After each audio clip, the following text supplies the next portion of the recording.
everybody. Thanks for joining us tonight for the Barnes Restoration Advisory Board meeting number 5. I appreciate everybody making it here and to our location. And I want to remind you that this is a hybrid meeting. We have a few folks online too. I don't think any RAB members. You can let me know. And if there are any issues with sound online, let me know. And also I want to let you know that you are being recorded for a couple of reasons. One is that we don't have a court reporter that does the meeting summaries for this. We do this ourselves, so it makes it easier to have a copy of the recording. We don't do anything right now afterwards. I know there's been a little bit of discussion about whether we should, so maybe that will come up tonight.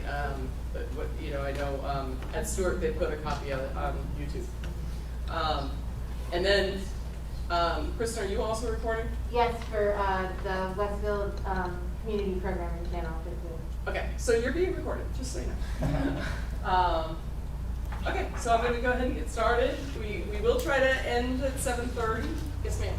I'm new to this. I apologize. My name is Dawn Thomas. You said this was the 5th meeting? Yes. Is there any way I could read the minutes of the previous meetings? Yes, they're posted on the BASES website. Your BASES website? Okay. Thank you. Yep.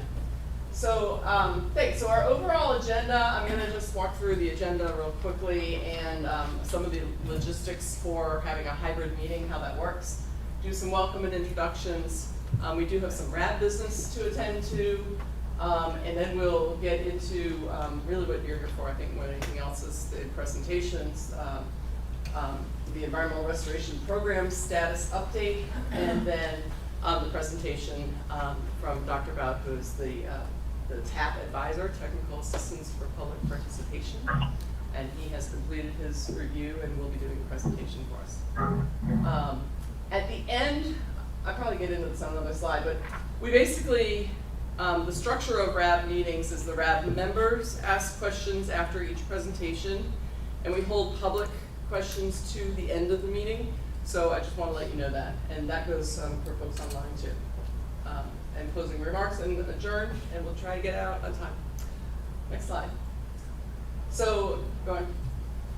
So real quick for hybrid meeting logistics, this doesn't apply to those of you who are in the room, but for folks online, we try to keep the video off. You can open the participants list to see who's online. We will let you all know if there are any RAB members online. If there are RAB members, RAB members can speak when we are asking questions, so you can raise your hand to be called on to speak just by scrolling over your name and clicking the little hand, and unmute yourself when you're called on.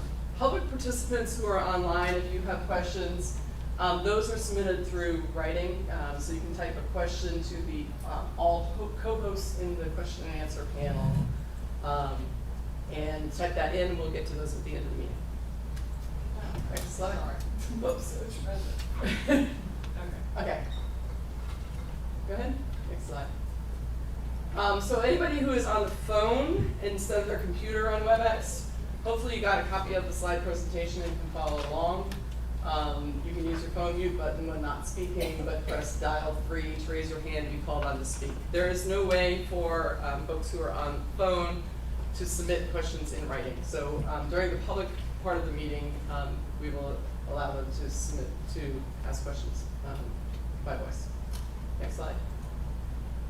So these are some of the meeting guidelines that I just sort of already mentioned. RAB members can ask questions at the end of each topic. You don't have to raise your hand, but get my attention that you want to speak. Introducing yourself is really important, and especially as we're all looking at each other, you might not think it's that important, but when we do that recording and have to do the meeting summary, it makes it a whole lot easier to know who was speaking. So if you could just say, hey, this is Amy again, it makes it easier for us to do that meeting summary, and it's also easier for the people who are listening online to follow the meeting.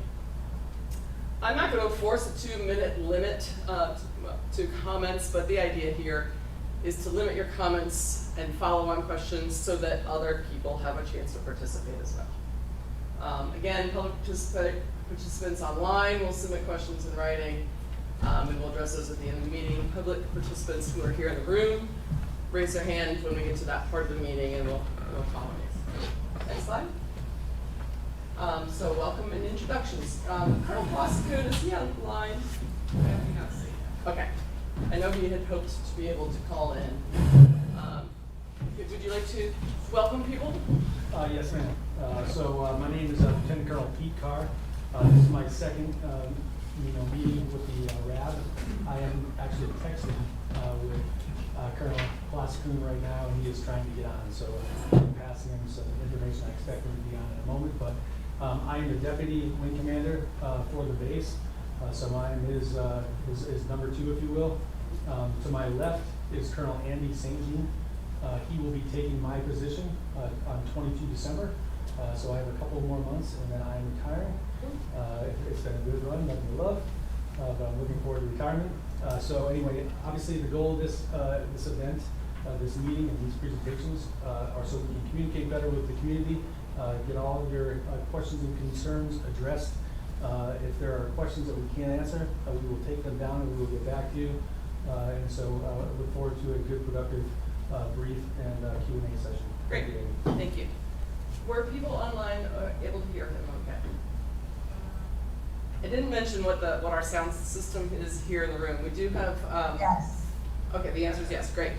So we're using a camera over here that gives online, it looks like a little tiny screenshot of the whole room. There's, you probably can't see individual people very well, but the sound system for it is pretty good. And so for the most part, you won't have to pass a mic to speak. If anybody is particularly soft-spoken, they'll let us know that they're having a hard time hearing online, and we'll use a mic. This mic, I might not even have on, to be honest.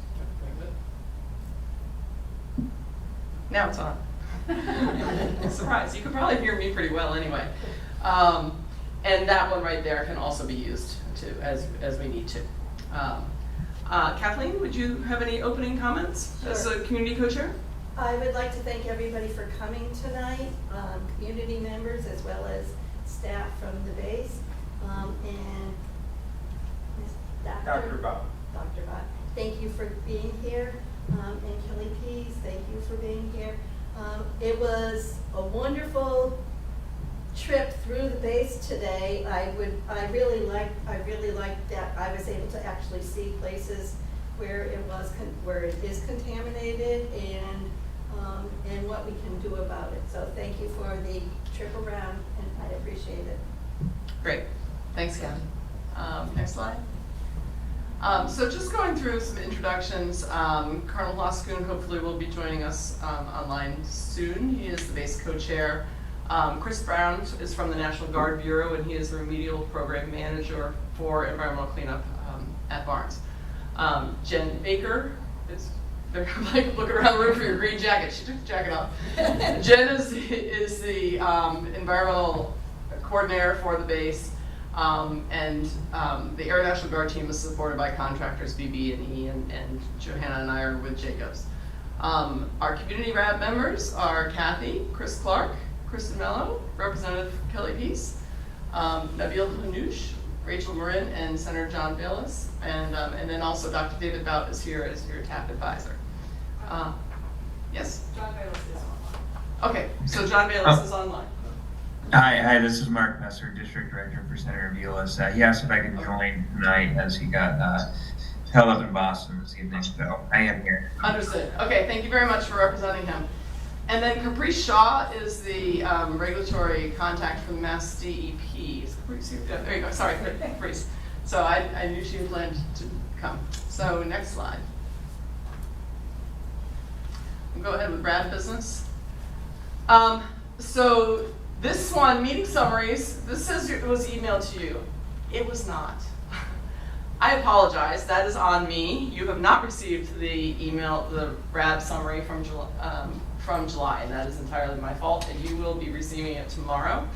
And at that point, I know we had discussed before reviewing and hopefully approving RAB summaries by email. If there are any questions or concerns with it, we can talk about that by email. If we have to jump on a call to do that, we can do that. This is entirely on me, and I apologize. So they are, when they're out, then they get posted onto the 104th Fireman website. So moving on. So new RAB members, we had talked at the last meeting about adding some new RAB members. All members began in August 2021. We did resign. We did receive word that Eric Willett did resign from the RAB. We discussed that last time.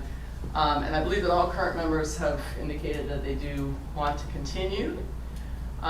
So we did go ahead, as we discussed last time, and advertise opportunities to add new members because according to your RAB rules, we can add up to 12 community members. So we did advertise that, and we have 3 new applicants, Jane, Mary, and Dawn. Raise your hands. So we have new applicants. They get on the RAB by a vote of, yes? I thought Mary Ann gave one too. Oh, she did. I'm sorry. A while ago. Yes, you did. Yeah, a real long time. Yes. So we have 4 new applicants that, again, sorry, my bad. Yes, so we have 4 new applicants, and there is room for all 4 of them on the RAB. So they, the way we vote for members is by majority vote of the community members of the RAB. We can do that by raising hands, or you can do it by silent ballot, whichever you prefer. Do you have a preference? I'd rather just do it. Okay. Raising hands. Do we want to just vote on all 4 at once? Yeah, there, okay. Yeah, these are no Can I, nominees. Yes, sir. Not that I have any issue with any of these fine folks that are applying, but not everybody might be somebody I feel. From a process point of view, So sure. I would like to know, for them to say why they're interested in being on the RAB before I vote for them. Okay, sure. And they don't have to do it now, but if they would just send something, then we can vote online. Like, I think we did send something. We did send did something. you? Yes. Did you get? We have the applications, but did they go out to all the RAB members? They're pretty detailed, yeah. Really? Okay, I'm good, let's vote today, but in the future, if you make sure that you send it around for any future members, that's Sure. like the reason they're trying to join the board. I understand. You know, And no, and I think that's just an axe to grind. that's a good point from a procedural point of view. Kathy? On the application, it says to send them to Jen. Yeah. Yeah. So I don't send it out to the RAB members. Right. I collect them and then I address everyone over here, so we go send them out. Okay. I'm fine with So it. there's 2 ways to go right now. We can either go ahead and vote on all 4 RAB members, or if you would all prefer, I can send the applications to the RAB members and we can do an online vote. Kathy, do you have a preference which way do you go? Since I object, I'm good with vote for it. Okay. So community RAB members, if you would like to accept our 4 applicants, please raise your hand. 1, 2, 3, 4. That's 4 out of 4 who are here. So I think we're good to go. Welcome to the RAB. If people want to scooch over, you can bring your chairs on up to the table. And we'll get you a name tag at table 10 for the next meeting. And I will make sure I get you all on your emails. So next slide. Is there a spot for Jen next to? Is it on the phone? Yeah, but Jane's not. So we have a caller on the phone. Can you see if it's correct? Well, I don't know if you can text with him while he's on the phone. Yeah, he's on that. He is on. Okay. So welcome Colonel Voloskrin as well. I don't know if you want to make any further opening statements, or we can move along. No. First, how do you hear me now? I'm calling from a little bit of a distance away. Am I coming in loud and clear? We can hear you fine, sir. Oh, okay, excellent. First off, sorry for the technical difficulties. I'm sure that you guys had a good tour today, and Colonel Carr showed you around and all the hospitality that we can give to the RAB members. First off, I'd also like to welcome the new members of the RAB. Looking forward to meeting you face to face and working with you moving forward. But besides that, I think that we've got a lot on the plate today, so I'm not going to slow anything down. Looking forward to the presentation from the TAP grant, as well as hearing from NGB about the way forward on the RI. Great. But other than that, barring any questions from the crowd, I will sit back and listen. Okay, thank you, sir. So our upcoming meetings, we've agreed on the fourth Thursday of the month, every 3 months, January, April, July, and October. So our upcoming meetings are scheduled for January 25th, April 25th, July 25th, and October 24th. And we have booked Westfield Athenaeum, the library, where we were last time. However, we haven't paid them yet. So if you have a preference for this room versus that room, we can discuss that, and you can let me know if you have a preference. Is there a charge for this one? There's a charge for both rooms. Is it about the same? This one's slightly more expensive, But it's not. also got slightly better equipment, so I mean, it's not significant. Yeah. Yeah, I think they were able to hear fine online at the other place too, and we did have, for our perspective, we had IT support at both locations, so that's important to us too. So Johanna and I like the help, yes. Oh, I was just gonna say, the library though is more centrally located. Right. Right. Though we don't get a big crowd, But there's no parking. but there is no parking, that's the other. Well, there is, we're parking here. So our IT person informed me that in the future, all we need to do is let security forces know that we are parking there, and it won't be an issue. Oh, Oh, good to know. Okay. not an Give them a issue. heads up. Yeah. Okay. So I'm not going to belabor it now. Kathleen, if you want to talk to RAB members and see if people have a preference, and let me know. Okay, I'll do You know, that. before we pay the library. Yeah. Okay. Yeah. Next slide. Okay, so just this was a reminder about the Technical Assistance for Public Participation grant. So, so for anyone who is new or wasn't aware of that, this is a grant that is given out it's funded by the National Guard Bureau. It's funneled through the base for contracting, and it's a grant that is available to you, the RAB, to hire an outside advisor, as you did on your first grant. And so this grant was awarded June 16th to Dr. David Bout, who's from the University of UMass Amherst. He'll be giving his presentation tonight. He submitted his summary report on the 26th of October, and his grant period of performance ends on December 11th. You are eligible to apply for another grant. I'm sure that Kristen's down, look at this. I had no doubt that Kristen's well down the road on this. Do you want to speak about it now? Do we have a minute for it? Sure. Okay, so, you guys know, most of you, the new people, you should know. We've been working with some faculty members from the OSD about TAP grant applications. So we've been working very closely with Secretary Baltus's advisor, Caitlin is about the TAP grant. And we found out that the UFP CLAP would not be ready in time for the TAP grant to be useful for our CLAP review, to be guaranteed that it would be useful for that fiscal year. So I was told to go with Plan B. And as we discussed at our last meeting, we have, 3 choices. It's technical documents of what the restoration is, the CLAP, or an environmental technical assistance, or a health technical assistance. So, God bless the fish, but I went with health. So, no, really.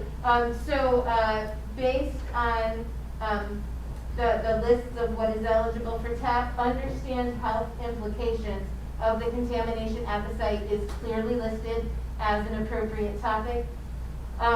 So what I have here is a proposal that is all written up and ready to go. The 2 experts are from UMass Lowell, Dr. Wendy Hager-Bernays, and Dr. Bello. They are both ready to go. We have been speaking a long time about this kind of situation, to have somebody start reviewing this, because as soon as we started talking about the CLAP TAP, we knew we would have to have the other ones ready.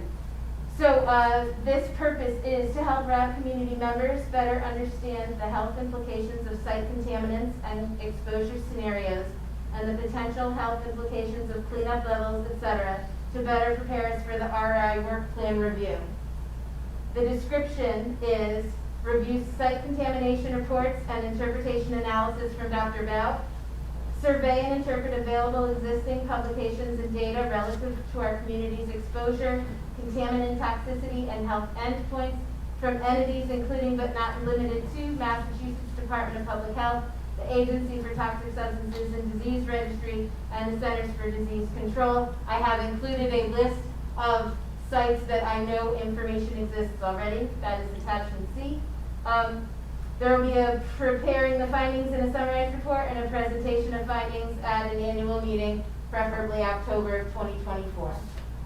Everything is written up, and so what we would need in order to send this to Colonel Halasapin, and I can do it later tonight if we said so, if we have me be assigned as the point of contact, and then if we have a majority of community RAB members say, this is a project we would like to make the application for. So I will leave the rest to you, Kathleen. I would like to hereby say that Kristen Mello will be the lead writer of this new TAP grant. Okay. So in terms of voting on it, have the new members had an opportunity to, or even the existing members, see the application or anything more than you're reading it, or do you want to have an opportunity to see the application before we vote? I sent it out to existing members this weekend and last night. And the new members, some of them have been briefed as we go along because we know each other outside and I knew they were applying to be new members. But I did not send it out because, Because they weren't new members. Right. So the question is whether you want to vote on it now. You have 8 community members now here at the table. Do you want to vote on it tonight, or do people want to read it and then you can vote by email? There just has to be something there has to be something in the record that says that the majority of the community members agree with this topic as the TAP. Depending Am I on getting that what right? time it is, Dr. Heiger-Bernays may have joined the WebEx, just in case. Okay. And that is, Wendy Heiger-Bernays is a toxicologist from BU in New Mexico. and she's the one who'll be heading up this grant? Yes, her CV is 19 pages long, so I did not print it, but I did send it in your email. So, yeah, and you're saying out of the different various grants that we could be eligible for, you went with the health implication, because that seemed like the most logical one for us to pursue. Well, because when we go over the CLAP, we're going to talk about remediation levels and what to do about remediation, and understanding our exposure and the health effects from it, and understanding what the remedial levels and the cleanup levels would be and what that would mean for our exposure and our effects because of the exposure will help us better make comments about what that work plan has in it. Does anybody need a reminder of what the QAP is? Because I know Kristen's using that word, Quality Assurance Plan. You have PQAP? I don't know, Chris, if you want to just mention real quick what that is so people understand what she's talking about. Yes, that's the Quality Assurance Project Plan, and that is our roadmap. We develop the sampling plan, the work plan. There's a lot that goes in there. I can't remember, I think there's 31 different worksheets off of the website. And we coordinate that with the state, and that becomes our guiding documents, where we're going to go, what we're going to do. And For the remedial investigation. for the remedial investigation, and there's a lot in there to know. But that's very important information, because that's where we start from. And Kristen, my understanding is you're thinking that your third TAP grant would be for reviewing the UFP QAP, is that what you're saying? Probably, if the timing works out, that right? Yeah, if the scheduling works out with Okay. the return of the class and our next step, yeah. Okay. So, do you guys want to vote tonight? Yes, ma'am. Mary Babinski, I just have a question. So we know what would be involved in environmental implications, that you decided to deny that or not go forward with that particular grant, but to do the health one. So there seems like there would be overlap also on both of them. Well, we have the first TAP grant we did, we have Dr. Val going over all of the technical information about the aquifer and the contamination, all the data we've got to this point. So the next one is to go over the environmental implications, like literally the ecosystem measurements, if any, have been taken. With respect to like biologists and, NAGSP stuff, right? Or go over health implications. And I put us above animals. Which is good.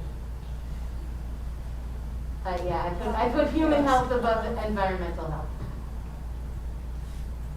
I think we should vote on this tonight. Second.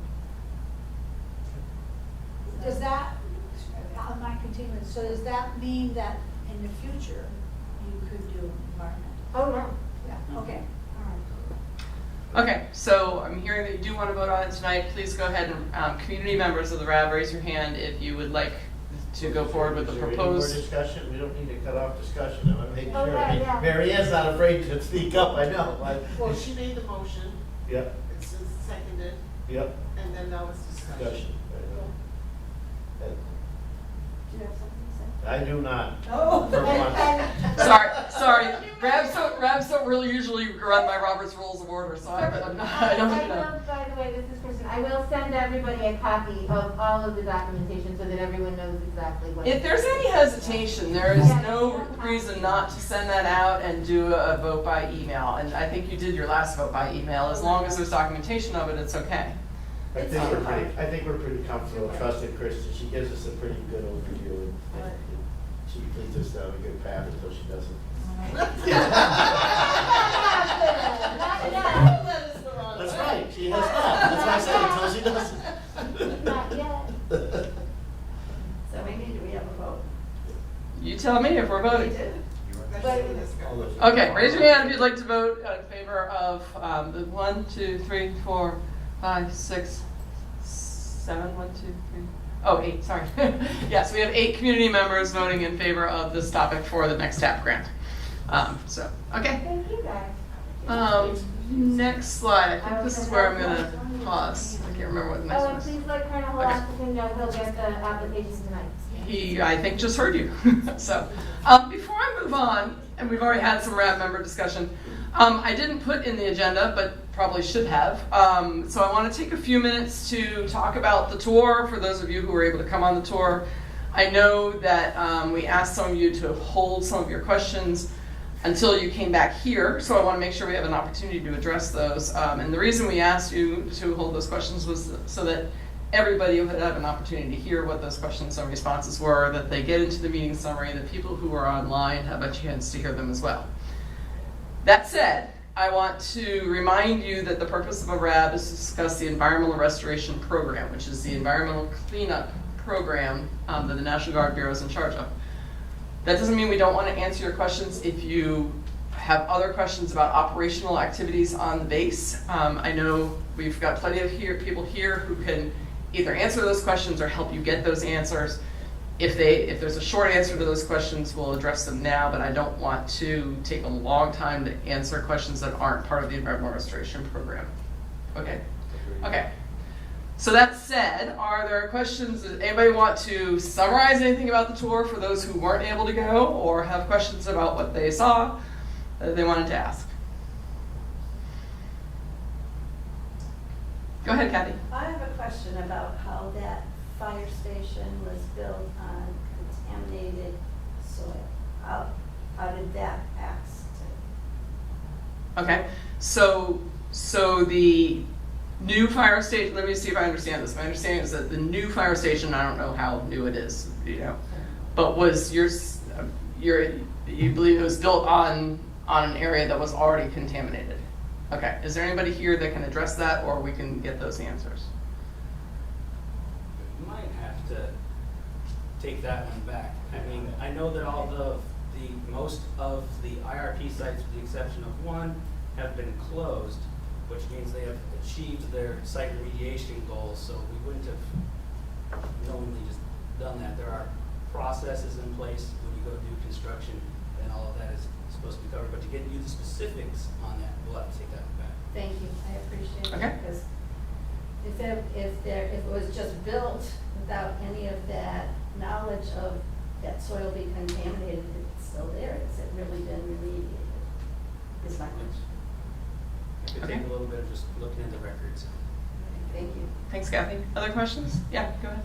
Just to Kathy's question, this is Kristen, for people online. PFAS wasn't included in remediation back then, And so sites could be closed based on the remediation of what, you know, organic contaminants they were looking at the time, and if nobody was testing for PFAS, you wouldn't know. And so there could be this overlap of, you know, the emerging contaminants that have been here since before we, you know, were formed. But still, they weren't looking for PFAS then. Yeah. Colonel, go ahead. Colonel Holopsikun here. Can you hear? Yep. I just wanted to comment real quick on the construction of the firehouse. It's upwards of 20 years old, which predates any of the concerns that we had in PFAS. We started the PFAS process back in about 2016.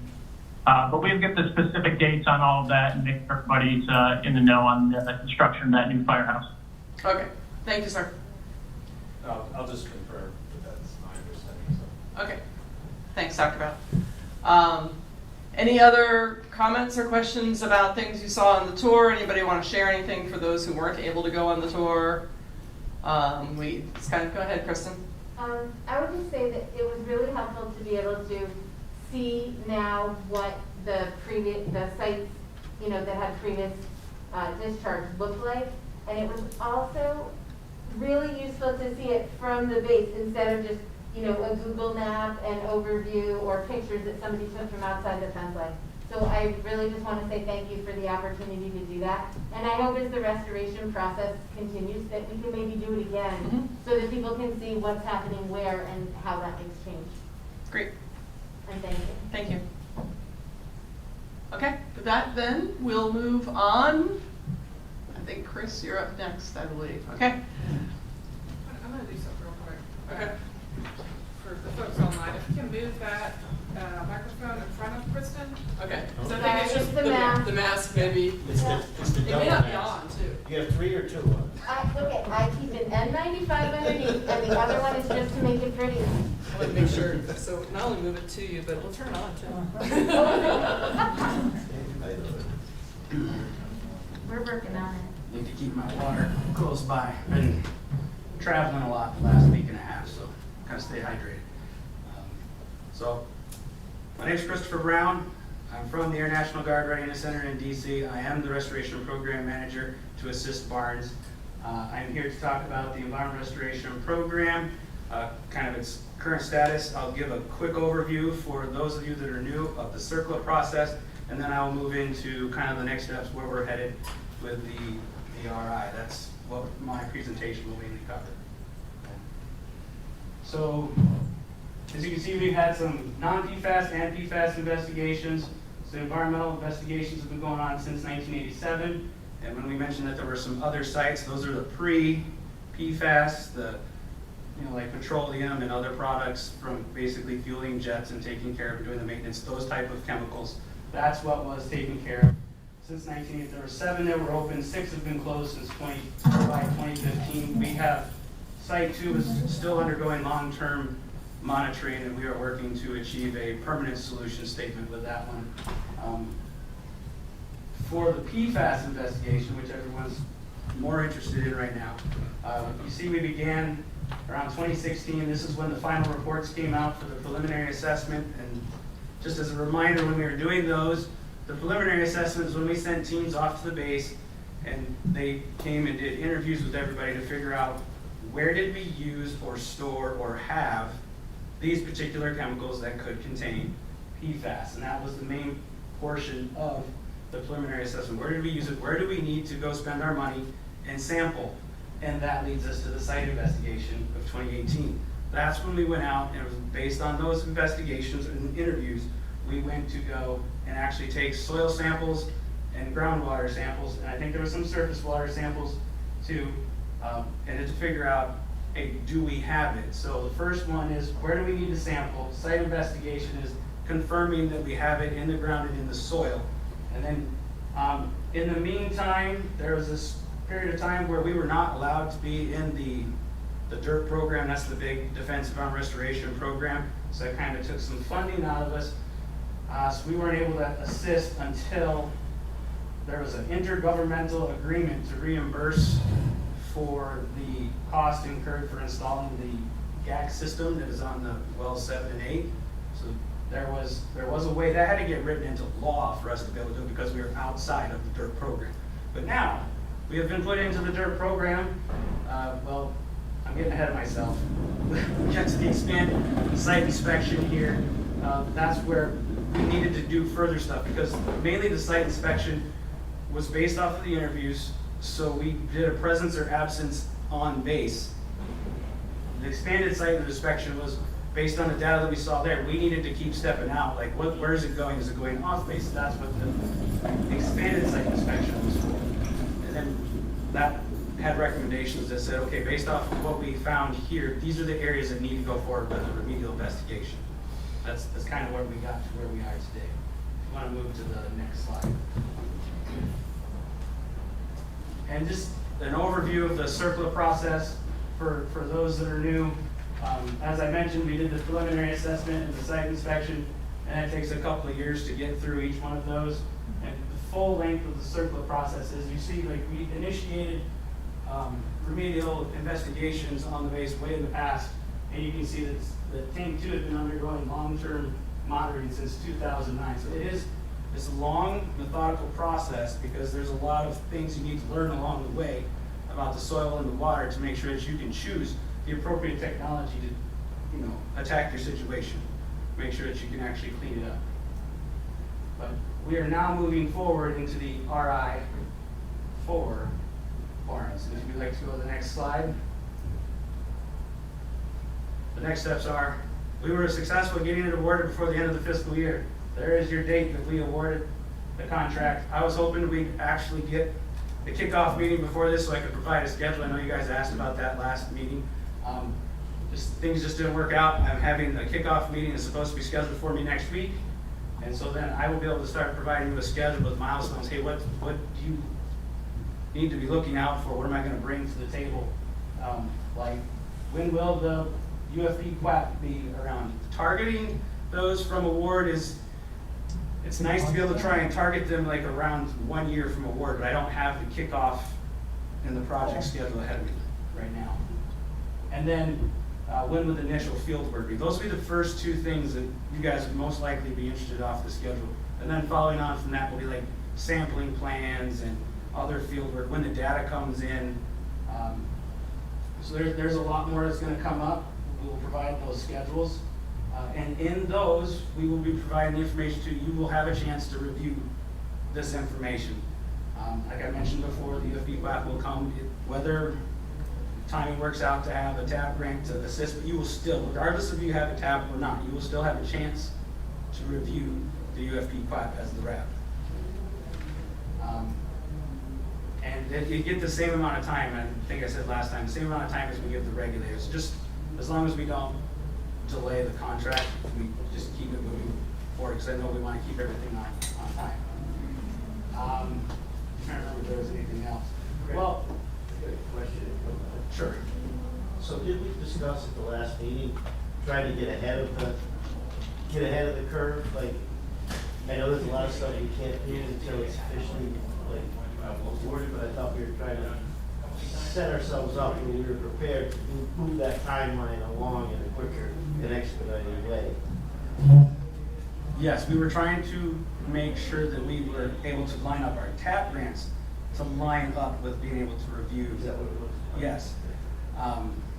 And it can be a challenge to get a TAP grant through its process and keep it in line with another project, trying to keep two things running side by side. But with where we're going with the remedial investigation, that is where, like I've said before, the PA, do we have it? The SI, where is it? The RI is, now we're going on to the nature and extent. Let's go find the plume. It will go into the vertical, it'll go in the horizontal. This is where conceptual site models will be built. This is where a lot of stuff that you've been waiting for will begin to emerge. I think that's all I have on that, and just be ready for questions. Go ahead, Christine. Thank you. And thank you very much for the explanation. My question is about the reimbursement for wells 7 and 8. That first 1.35 was for the money that was spent in a particular window of time, Correct. right? It was like 2017 to 2018 or like 2016 to 2018. So what is required to be reimbursed for the rest of the money spent to build those gas filters on 7 and 8? And what do we need to set up for the gap filtration on wells 1 and 2? Like now that we're in dirt, what does the community need to do, right? Because we're 31 million in the hole. What do we need to do? I'm gonna have to go back on some of that to get further information because I'm not 100%, versed in the law that all that came from to provide it. And I know that one part of it says that by entering into this agreement, there's a certain batch of years that we can't approach the cost for. And it was in that agreement, but I'd have to go look at that to get you the specifics. But for the other money, there are cooperative agreements. There are other things that we can go through with, I can't remember all the acronyms, but with the cooperative agreement, it's a way like when you guys approach us, now that we're in dirt, there are methods. I will have to go dig those methods up because I'm not 100% familiar with them. For those of you that are new, I've been with the Guard for 1 year, so this is a learning process for me as well, but I'm not afraid to do research. I'm doing it all the time, and a lot of it is. You don't have to know all the answers, as long as you want to get I find the will answer. find the come back, but- answers. He But I knows think her remedial, question is, he knows the remediation process, but. so the question is, of course you gotta go to dirt, but did we lose out on some funding opportunities by going into dirt because we got some money prior to that and now we might not be eligible for it? So that's the question we want answered, right? Is how we Show get. me the money. The money that we got prior to that was specifically because of an amendment written into the National Defense Authorization Act. And the reason we know is because Counselor Surprise put me in touch with the guy at the National Guard Bureau who knew what it had to say, and then I was in touch with the New York senator who wrote the amendment. Their staffer. So that was like a one-time, one-off thing that only covered those years. Do you know how much that was, Kristen? It was 1.35, like 1.35. Mhm. And that was a specific NDAA amendment. So I don't know if what you're talking about is like an environmental services agreement, that kind of cooperative agreement? It's down that lane. Right, and I would be very pleased if you could please let us know what we would need to do next, because now that we're in dirt, Yes. if that reimbursement could happen, that would really take a lot of strain off the community. Yeah, I'll look into that. Thank you so much. I just have to add, I think we all know Krista. She's being modest. She did write the earmark. We all know that, right? She did it. She's the first one that wrote the TAP grant, Right. the whole country. Right. Kristen, how much more money do you think we're entitled to? That was how much we bonded. There are accountants who get paid way more than me to figure out The city, exactly. right, the city, the water, they were Yeah. telling, this is what we spent to get these wells with the filter systems. Yeah, I'm certain that Tammy Test knows. Okay, Tammy. Other questions about the next steps? Go ahead, Chris. Thank you, Chris, for the presentation. Can you reiterate what review means as a restoration advisory board? What does that actually mean? Like when you get the UFP quack and you have a chance to provide comments. Chris, before you start, I want to remind everyone, and because the new members did not go through our RAB training process, a Restoration Advisory Board is here to ask questions and advise, but is not a decision-making body. So there's no voting and making decisions. So I want to make that clear I know the existing RAB members already know that, but I want to make that clear for the new members. So if I just want to jump in on with that before you go ahead. It's It doesn't mean we don't influence things, though. That's absolutely, and the goal of the National Guard Bureau is to create solutions that from working, this is meant to be a working partnership. Yes, kind of thing, so. we're trying to keep the process as transparent as possible, and it would be just like any other public comment period, like when you see something that we are putting this out, you will be able to provide your comments. Some of them could be eye-opening, some of them could just be noted. Just to be honest, like maybe it doesn't apply, it could, like, for example, if you asked about air emissions and we're talking about water, that would be noted, but it's not in the right category. But you will be provided a chance to get your comments heard. And we will address them, like I will have to provide written response to those comments. So that's kind of what basically public comment period. I mean, is there anything else? I know everybody's waiting for the professor. I guess this is a good lead into my presentation. There's some things that I strongly recommend that I think would be probably acted on in this next, is there a mechanism for the... Your presentation is at perfect timing, sir. All right. Because we will be able to take, at this moment in time, we're just kicking off the Okay, project. So perfect. we will be able to adjust if there are things that we need to take into consideration at this moment in time. Perfect. Yeah, so when you talk about timing of a TAP grant, this Yeah. next one, the timing of this one is actually right on time. Yeah, we haven't started field work. We don't have a finalized UFP QEP, which means we can make adjustments. Okay. As long as I stay within the scope of what I already awarded, I can make some minor adjustments.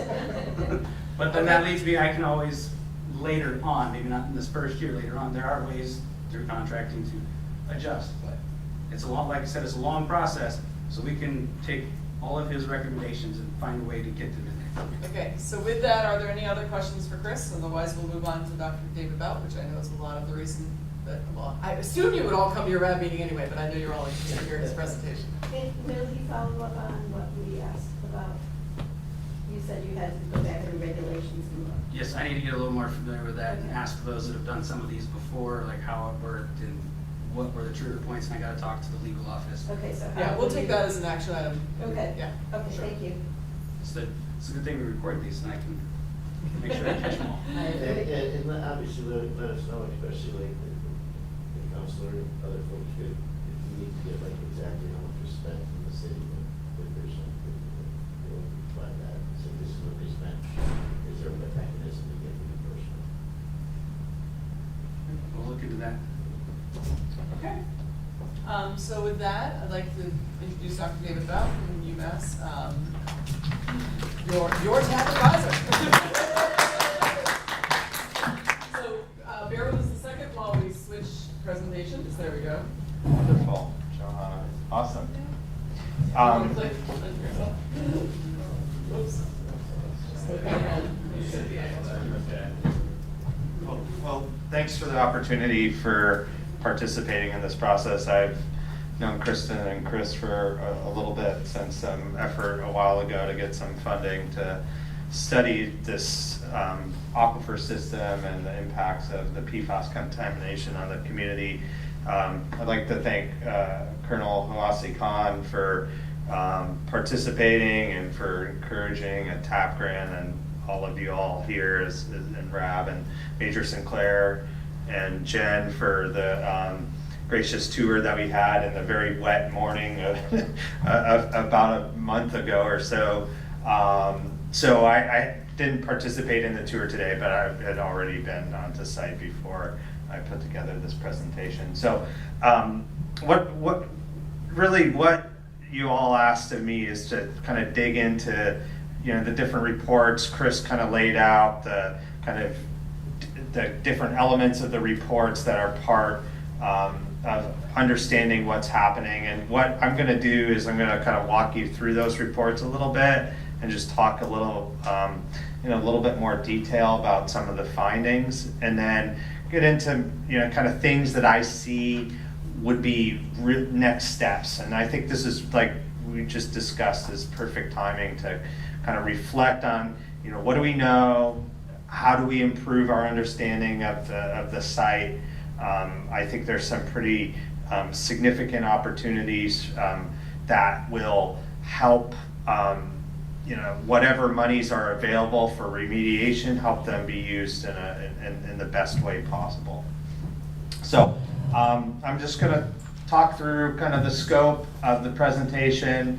And one thing I just want to make sure that I mention is that Bob Newton, a colleague of mine at Smith College, provided me with a lot.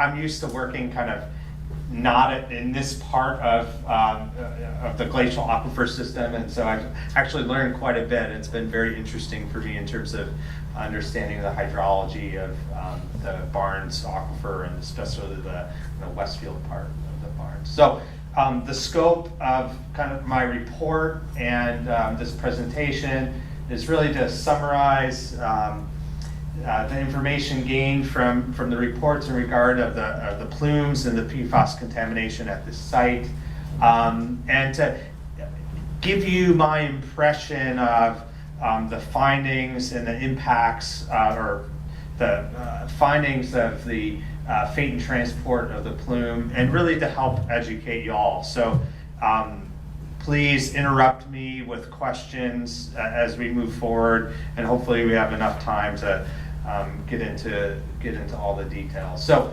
I was specifically asked to look at really the three main reports that came from, and I made slight modifications to this presentation, so if they don't track exactly what you have in your pamphlet, don't be concerned. But I really looked at kind of and I don't know the vernacular as well as everyone else. I'll just call it the 2016 to 2018 and the 2020 reports, which are kind of in that, from the preliminary assessment to the site inspection to the expanded site inspection report, as well as looking through some of the data that Mass DEP collected on PFAS contaminations in some of the private wells throughout the community.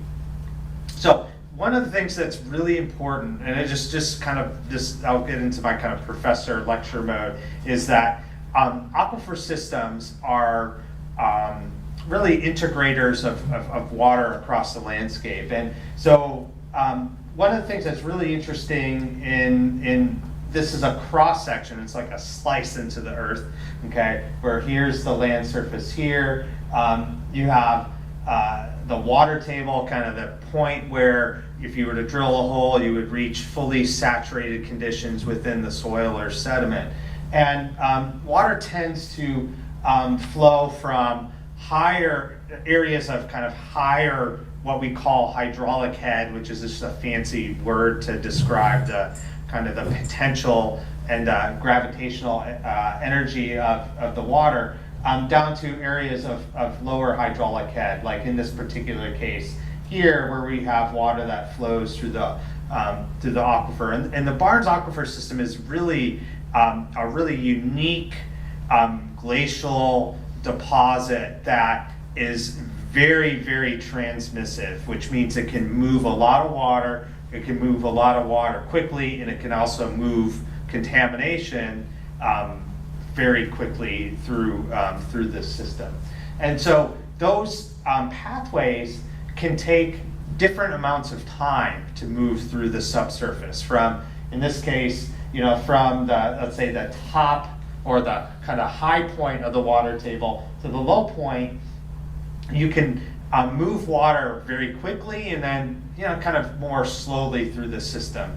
And one of the things that you're going to see in the data that was collected by Jacobs and really reported in the 2020 expanded site investigation report is that the velocities, or the speed at which the water is moving through the material under and near the base are actually quite rapid, which has allowed the plume to be very kind of broad in spatial scale. So the Barnes aquifer itself really owes itself to the presence of the glaciers that sat here on the landscape that have been since melted away, in an environment that actually might look kind of like this from Alaska. And so the area under which this unique aquifer sits here. We're down here. This is the Westfield River down here. These are the different town wells, 7 and 8 and 1 and 2, the wells up in East Hampton. The Barnes Aquifer kind of has a northern portion and a southern portion, and they're actually separated, you know, in an area that's kind of about in here, where water flows to the south towards the Westfield River and water flows to the north towards East Hampton and then around the Holyoke Range, which is this this feature here.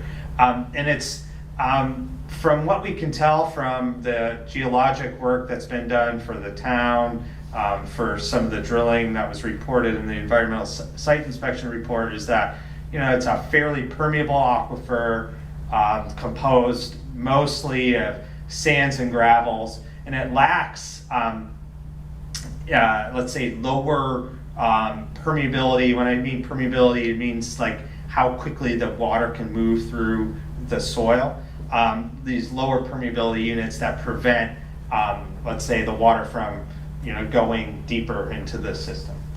And so this is another just map. The colors here, the orange, if you just focus on this, these are sand and gravel deposits. So it's very, very coarse material, like you would use for aggregate or something like that. This is the Holyoke Range here. This is the Barnes Aquifer kind of mapped out, Westfield down here, and kind of the area of interest of the base in this site. And these are deposits that are characteristic of this part of the Connecticut River Valley, really, which, you know, owe itself to, you know, the presence of the glaciers and the kind of modifications of the landscape since then. And so parts of this aquifer, so again, this is Westfield, the Mass Turnpike down here, the southern Barnes Aquifer here. The northern part of the Barnes Aquifer is identified as a sole source aquifer, meaning that the residents in that part that are sourced with the water from to the north, they don't have any other water supply. And really the distinction between that and let's say the town of Westfield here is that you know, there are some surface water reservoirs, you know, that feed town, so it's not technically a sole source, but essentially the geology and the hydrogeology are very similar between these two systems. And there's an assessment by Mass DEP and different entities across the state to try to understand impacts of groundwater production in important aquifers across the Commonwealth. And because of the Barnes Aquifer being so prolific and supplying a large population, those are areas where in orange here, there's a fairly significant amount of groundwater use compared to other parts of the aquifer. So I put some maps up on the board here we can maybe talk about later that really give us a little bit of an insight into what kind of the aquifer might look like. So this is just a kind of a cross section of going from the Holyoke Range down kind of to the west. And so here's the Westfield River down here, the Barnes Aquifer here. And what's really interesting, at one point, the Connecticut River actually didn't go through the Holyoke Range where it does now to the north. It actually came around through Westfield. And so this map actually, this little kind of dotted dashed line is where we think the Connecticut River actually flowed. And it created this depression that allowed the accumulation of sand and gravel deposits in this area. And that's why it's really so thick here. Okay, so instead of the Connecticut River flowing up and around down here, it actually flowed down here at one point.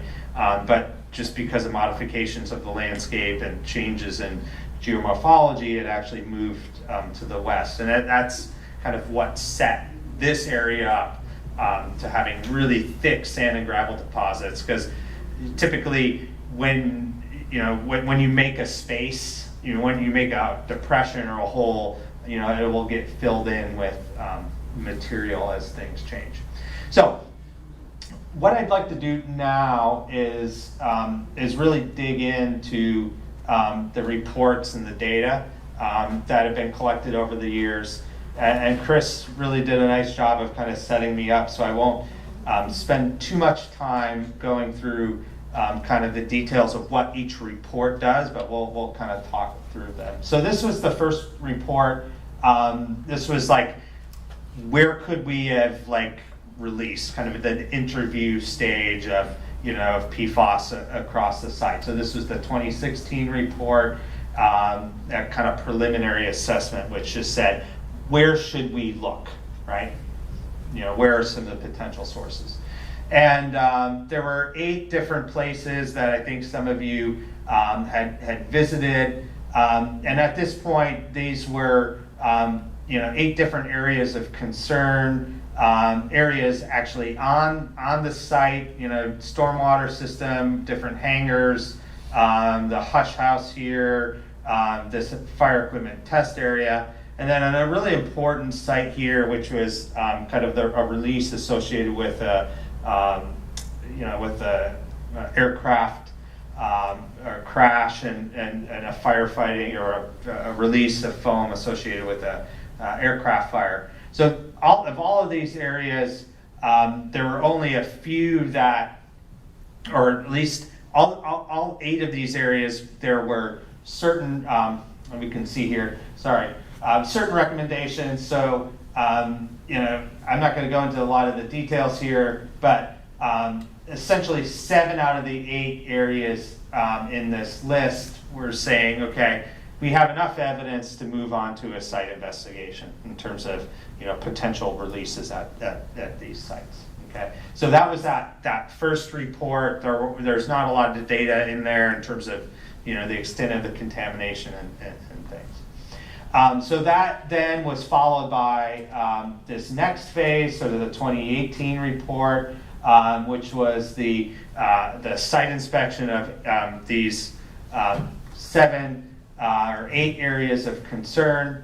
And this just kind of shows you what was done during that site, in terms of soil borings, soil samples, whether wells were installed.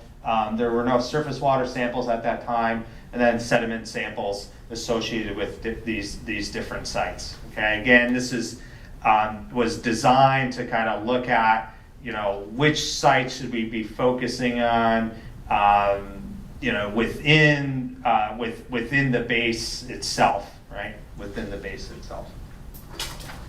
And so this kind of the summary table from that particular 2018 report.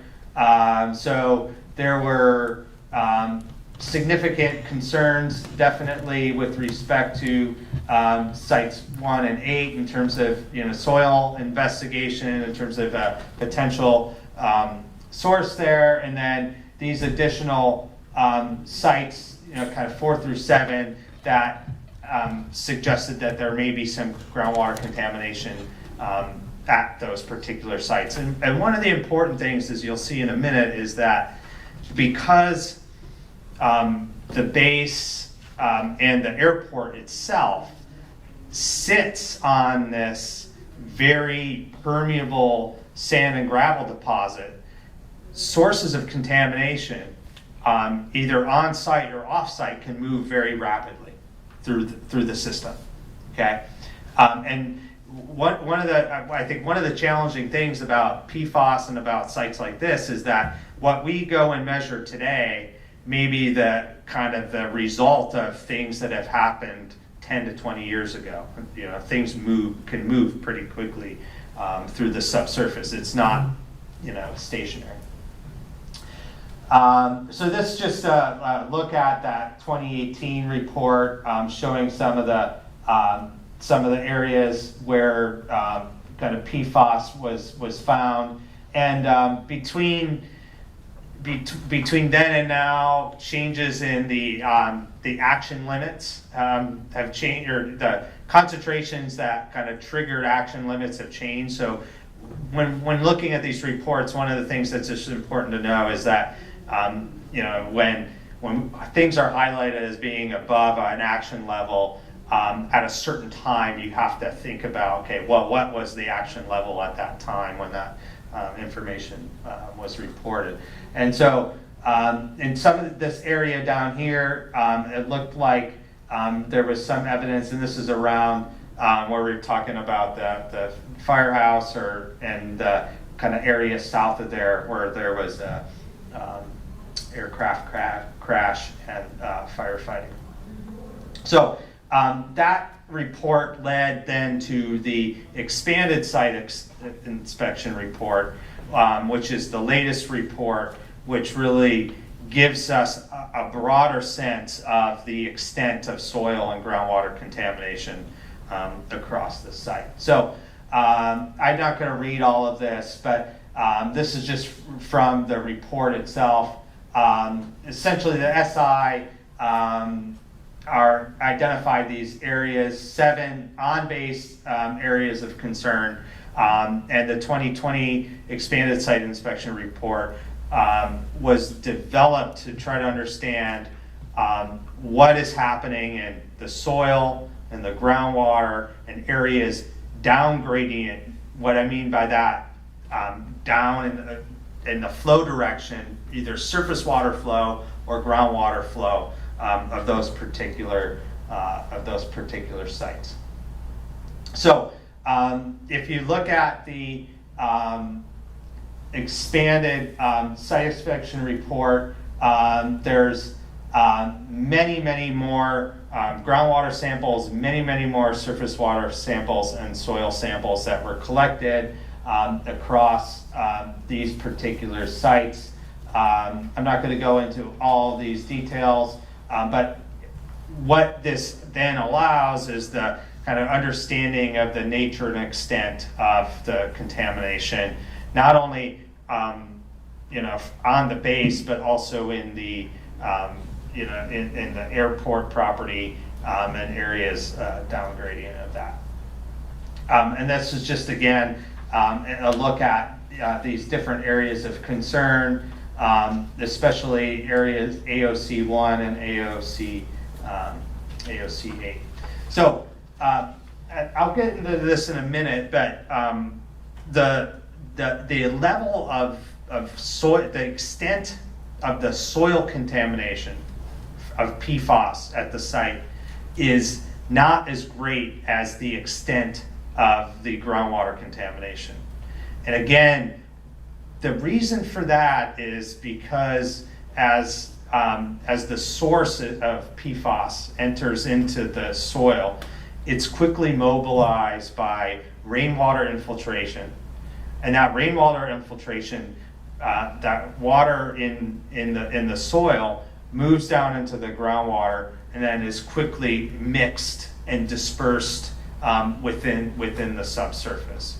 So that extent of the soil contamination tends to be not as extensive as the extent of the groundwater contamination at the site.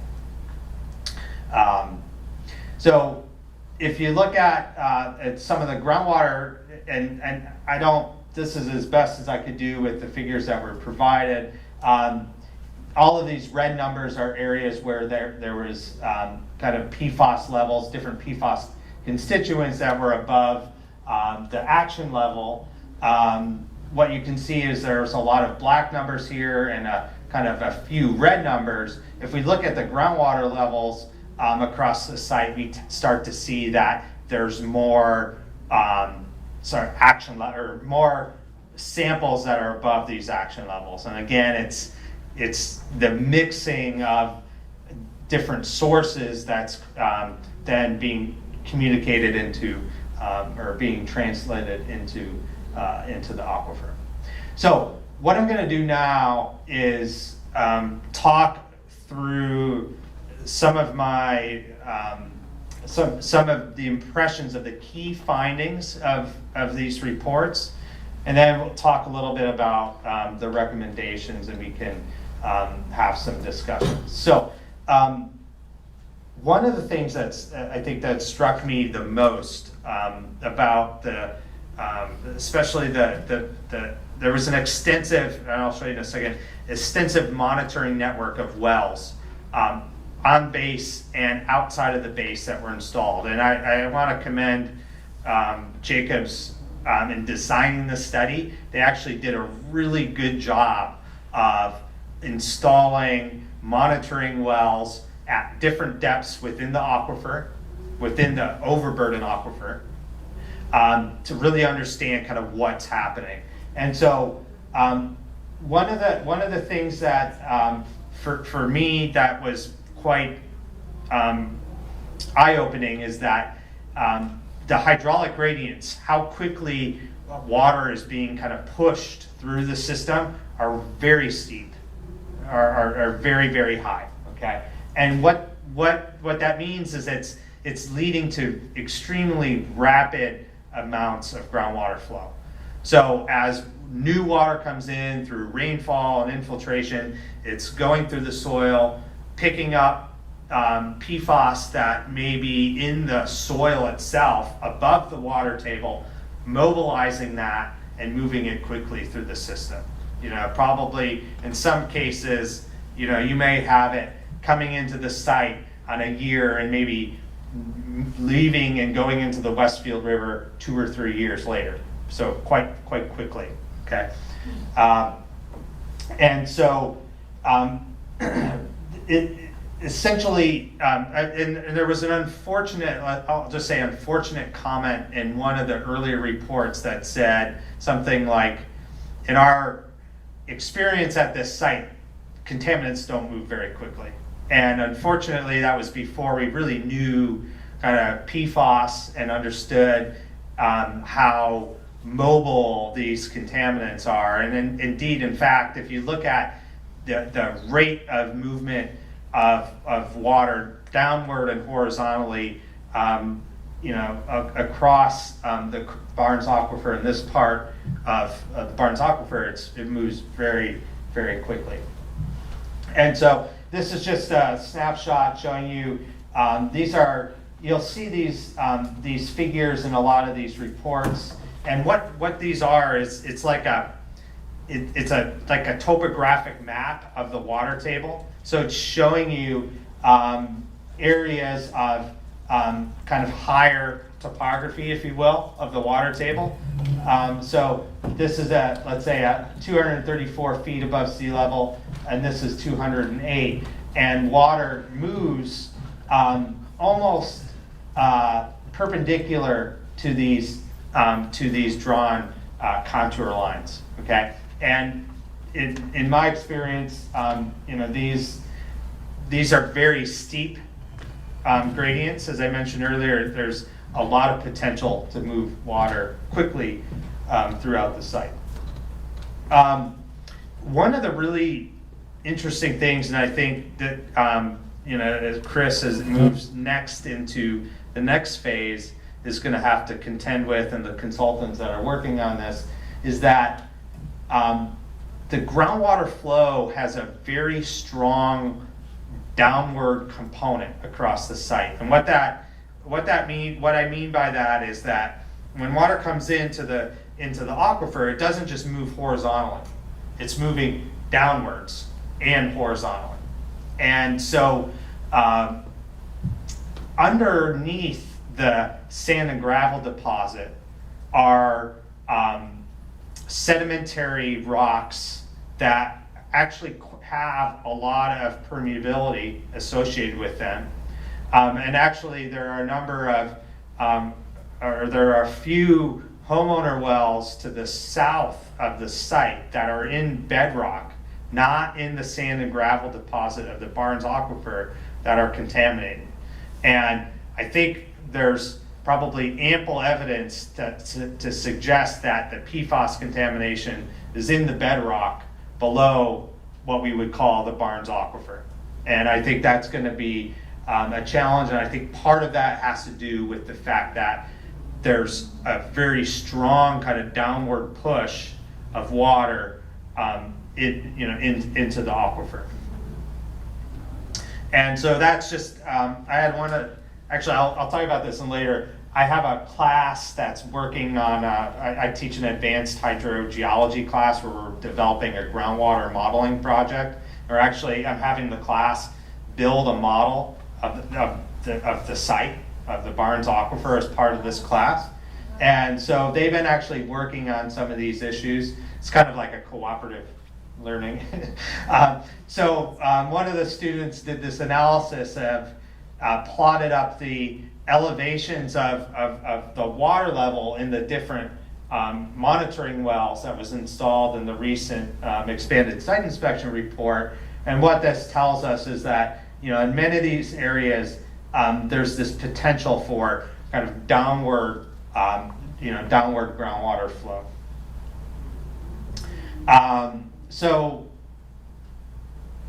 As I mentioned earlier, one of the things that I think is characteristic of a lot of these sites, a lot of these PFAS contaminated sites on top of like prolific and permeable aquifers, is that the soil contamination doesn't have to be very extensive to have a large amount of extensive groundwater contamination. All right, and so it's not that extensive in the soil, but within the groundwater system, there is significant amount of PFAS detected.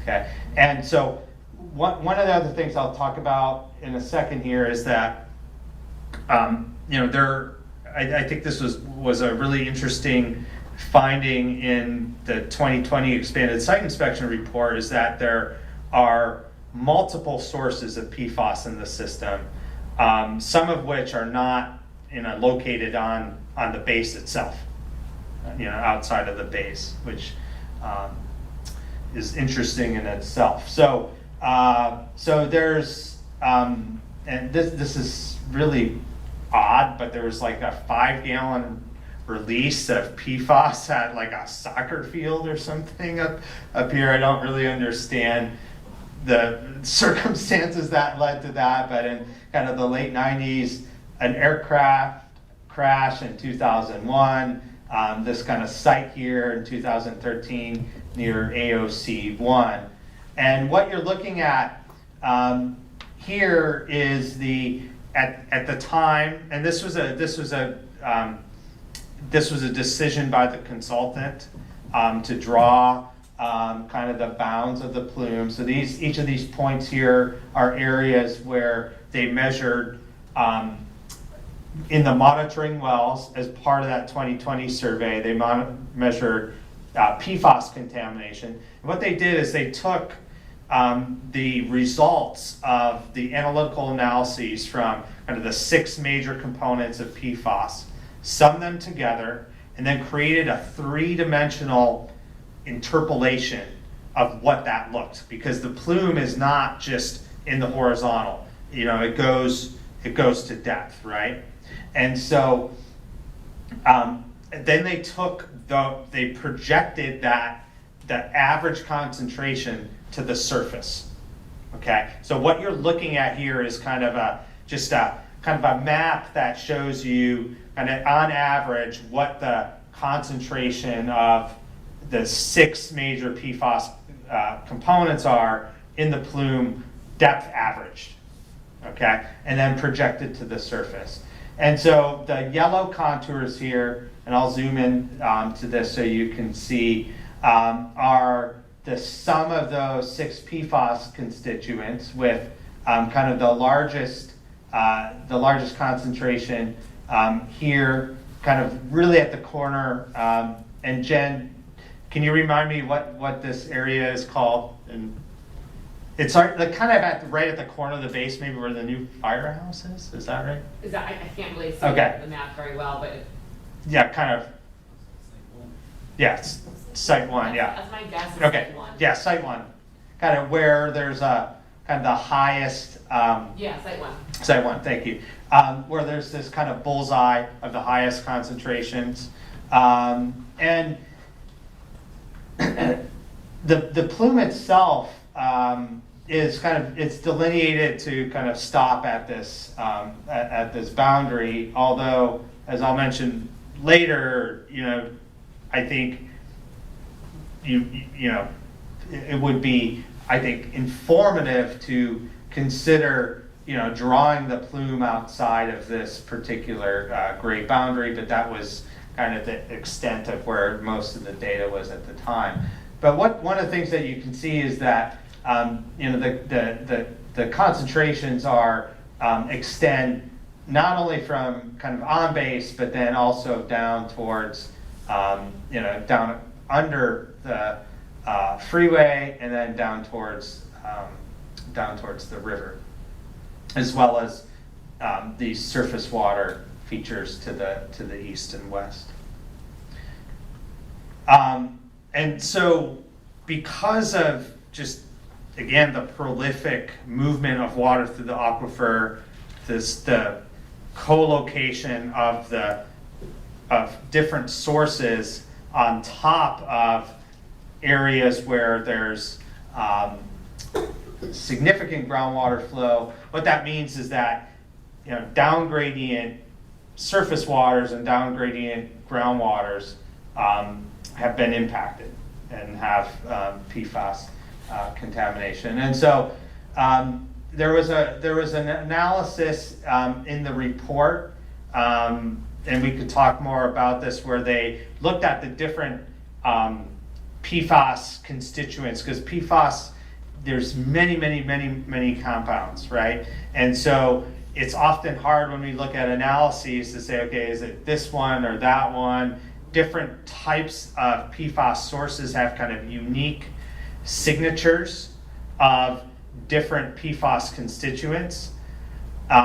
What confounds things is that when they're in the ground, they can degrade, so they can change in their distribution of those constituents. So in the 2020 report, they looked at these kind of radar diagrams to kind of look at, this constituent here, the one that's kind of pointing to the top here, is present in many of the groundwaters and in many of the surface waters. And this kind of, let's say this angle that comes out maybe at 25 or 30 degrees from the center is also present in many of the analyses. And what they were using this data to suggest is that the source and the PFAS constituents within whatever was contaminating the system was similar. Okay, and it gets a little bit, there's some areas down here in the surface water, down in the Westfield River itself, which is down here, where you start to get maybe a different potential source, and maybe over here, which can potentially suggest another source of PFAS to those surface waters. Although we don't really know a lot about, just scientifically, about how these different PFAS contaminations are kind of moved through the soil. So just kind of coming from the report, and I agree with this, is that the PFAS signature exhibit kind of, or the signatures that we see are consistent with kind of aircraft firefighting, or I forget what AM stands for, but the anti-firefighting film used at the site. I took a little closer look into this question of the soil and groundwater PFAS contamination, and there's actually been quite a bit of work around the different facilities, different Air Force facilities around the country. And what you're looking at is a plot of contamination, PFAS contamination, as a function of depth in the soil. And these are in, I apologize to get too technical at this time of day, but these are in log base 10. Okay, so every time we move from here, we move a factor of 10. So this would be 1, 10, 100, 1,000, 10,000, 100,000. So it's a way to kind of express really large changes in numbers and kind of on a compact scale. And what it shows is that characteristic at many of these sites across the United States is that as you go deeper in the soil, the PFAS contamination gets lower. Yeah? Question. Micrograms per kilogram, is that parts per trillion or parts per billion? Parts per billion. In the soil. Okay. Yeah. Thanks. Yeah, there's a large concentration. I mean, some of these are huge. I mean, you're like right next to, essentially a pool of AFF in the ground. Okay, this is not at Westfield. This is just a compilation across many sites. And so what? Sorry. What these researchers found is where I'm getting at here is, trying to understand. Does the extent of the soil contamination that we've seen, is it consistent with the groundwater plume that we see? In many cases, what we see is that the PFAS contamination within the soil, the concentrations, are many orders of magnitude higher than what we find in the groundwater system. And so what that means is that when we go in to the next step, to the remediation step, targeting these areas where we have the high PFAS contamination is critical at removing that source.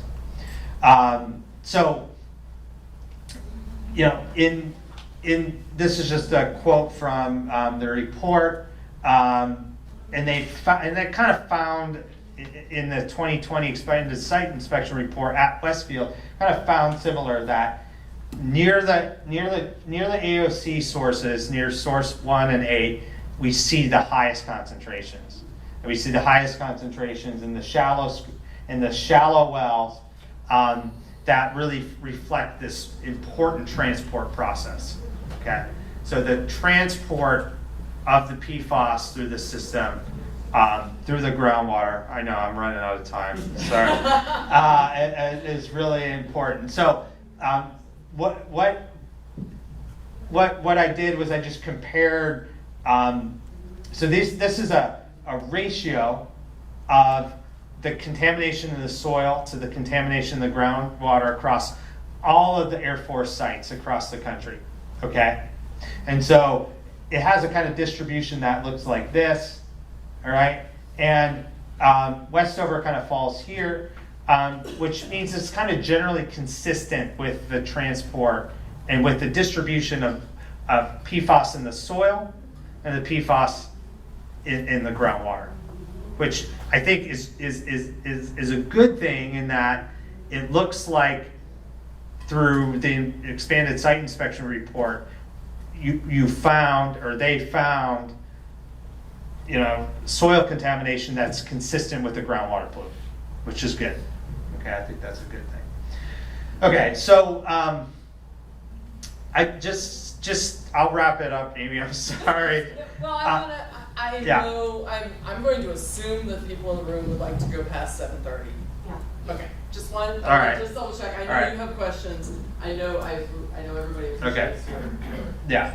So we'll get into kind of my concerns here. I think the studies, I'll just say in general, I think the studies were well done. I think the data that was collected was very good. I think there are really important building points for better understanding the system. As I mentioned earlier,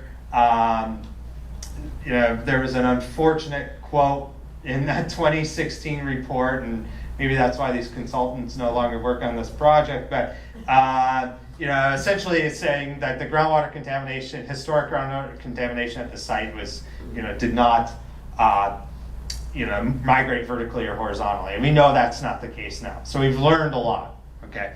So I think there's a few important things that are kind of learning lessons for the kind of next round.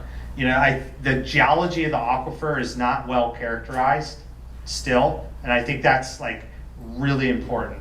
And it's coming from a hydrogeologist, so you can kind of look at that how it is. But I think more work needs to be done understanding the geology and how water is moving through the sand and gravel deposits as well as the bedrock. Okay, and as I mentioned, kind of the widespread PFAS in the groundwater in the expanded site inspection report, I think is the major finding here, and the one that I think the fact that the wells 1 and 2 and 7 and 8 had contamination. I think that's probably of no surprise. The migration rates, this is another important thing, is, sorry to use a technical term, vadose zone is what hydrogeologists call the area above the water table. So like the partially saturated sediment. The transport rates seem to be quite high, which means as water moves through, it's picking up PFAS, putting it into the groundwater, and it's carrying it away. So this process is a dynamic one. There needs to be a improved focus on how water is moving into the bedrock and contamination. I think there's some opportunities to further expand the analysis of the hydraulic data. And I think one important thing, and I mentioned this earlier, is that when we look at these plumes and their contouring, and I think we need to be thinking about contouring these plumes outside of these zones.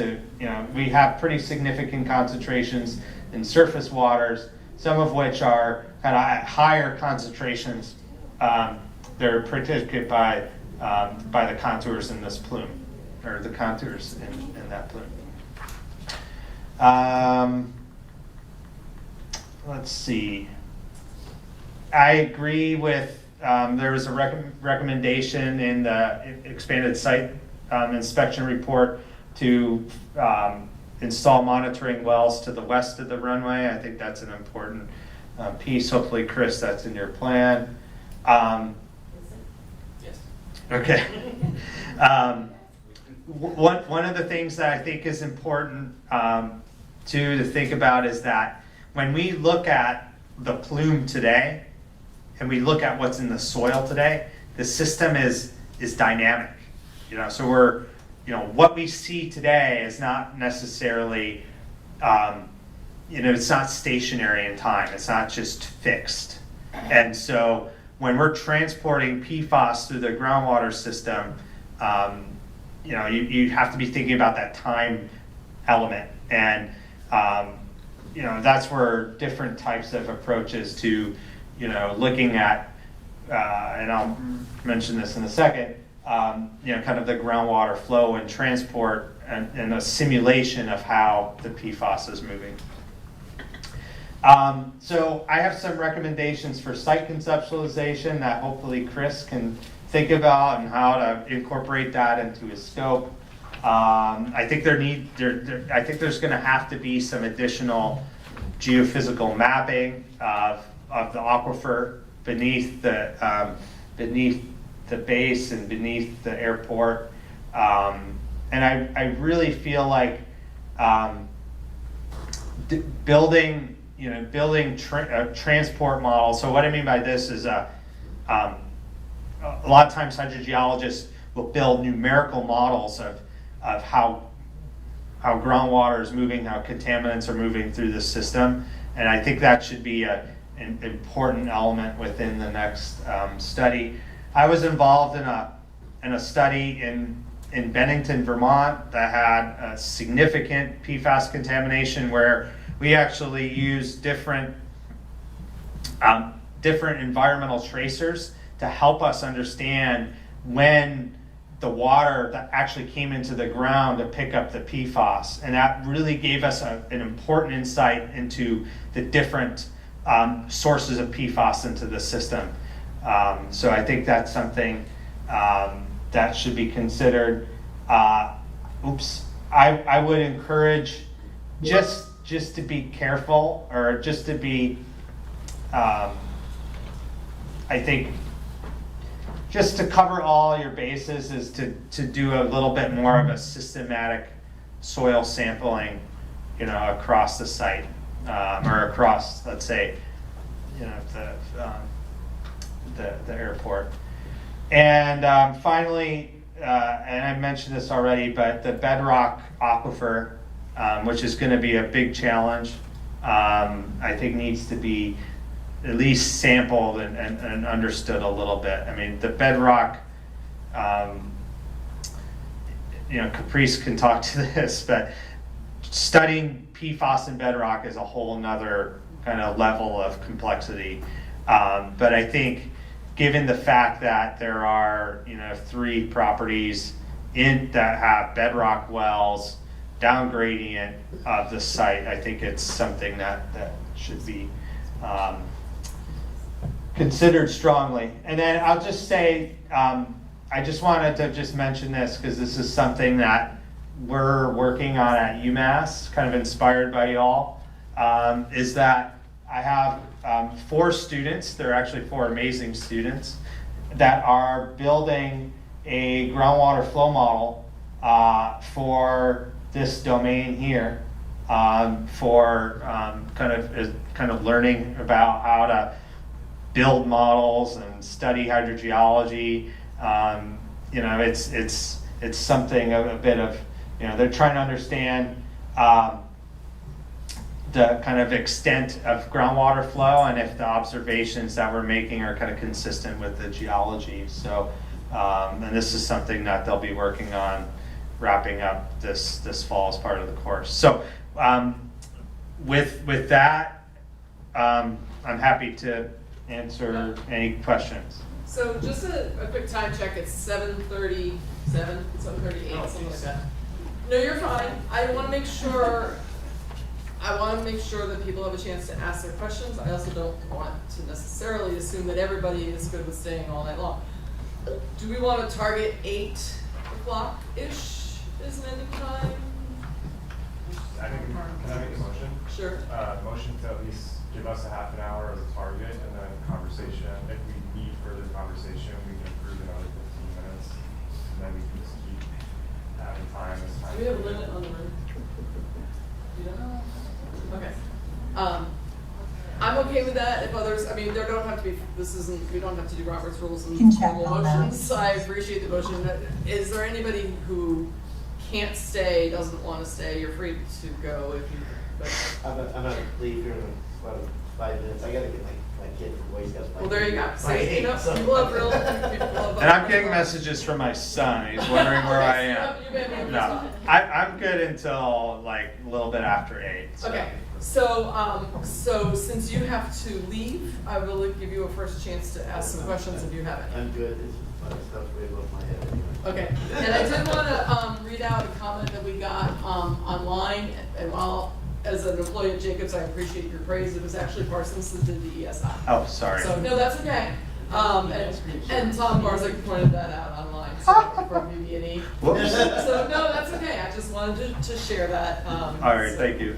No, not a problem. I just have a question. Go ahead. So you said your students are modeling, but you say you need more information to do a true model of the flow or something. We have enough to kind of, I think with the work that was done by Parsons, the good work, we have enough to kind of bound, to kind of test some different conceptual models. And I think what I would expect is that, I think one of the things that we would like to better understand is, why is the plume moving so quickly to depth?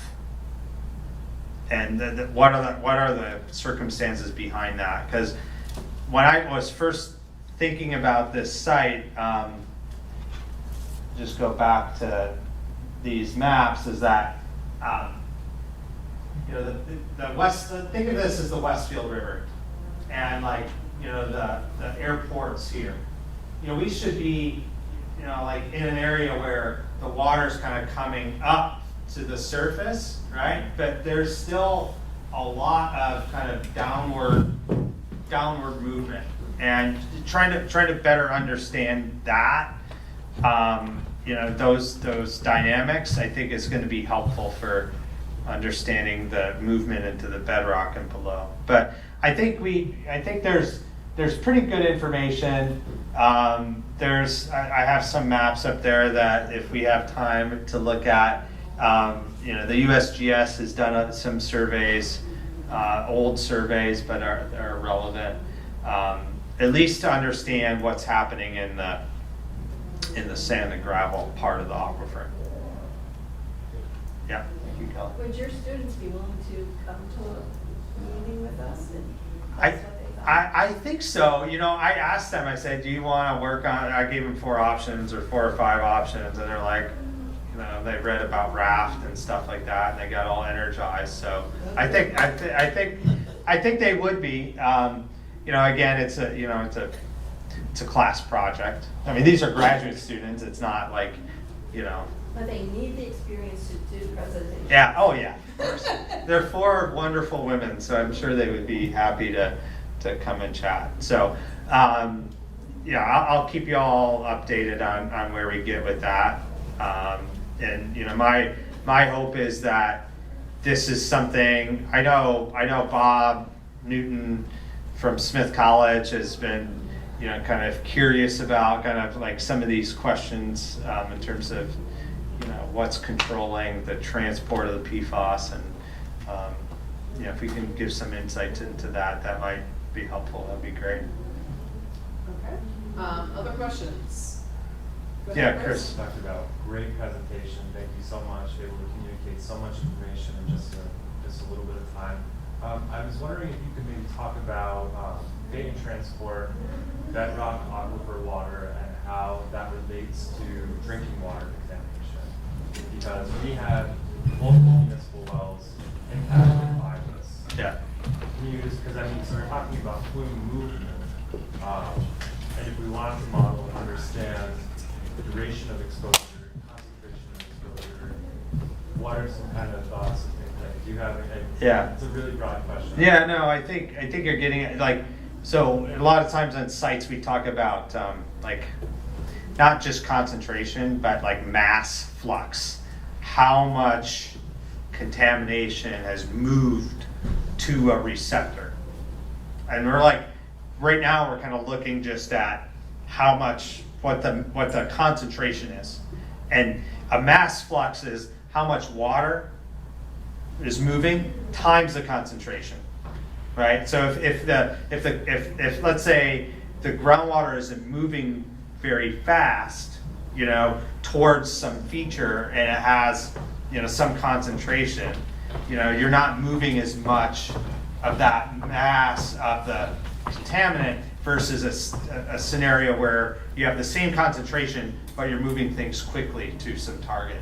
And I think in order to address those types of questions, you have to have a, you know, kind of a backward-looking model that, you know, looks at different scenarios of, you know, like the different, you know, we know a little bit. I think we have some good idea of like maybe when some of these releases happened, especially with the aircraft crashes. We kind of can put a time on there and kind of move forward and say, okay, here's what we know about the aquifer. Here's what we know about how much of the contamination or how much of it moves through the soil into the groundwater, how quickly and how much mass has reached different receptors. And, you know, for the, so let me just see if I have these, shoot. But, you know, for each of the municipal wells, you know, there are delineations of the zones of contribution, right? But with a groundwater flow model, that's trained on the data that was collected, you can actually look at different scenarios of release to particular features, particular wells. Now, the bed, Chris, you also mentioned about the bedrock, which tends to be, again, this is that cross section, Holyoke Range here, but below the Barnes Aquifer is, I mentioned, a sedimentary rock. It's called the New, this case down here, the New Haven Arcos. But how that contamination gets into the bedrock and how quickly it moves there, I think there's lots of outstanding questions. But we know, let me just go, sorry. I think I went too fast. These 3 wells here, and one of which has pretty high concentration of the kind of 6 PFAS, those are in bedrock, those particular wells. No, these are homeowner wells. Oh. Yeah, sorry. Yeah. Okay. Kristen, go ahead. Before you go ahead, we officially have the room till 8. I'm not sure anybody's gonna come in here and throw us out. I just wanna let you know, just in case somebody does come in here to try to throw us out. So, okay. Kristen, go ahead. Okay, well, I'll be as fast as possible.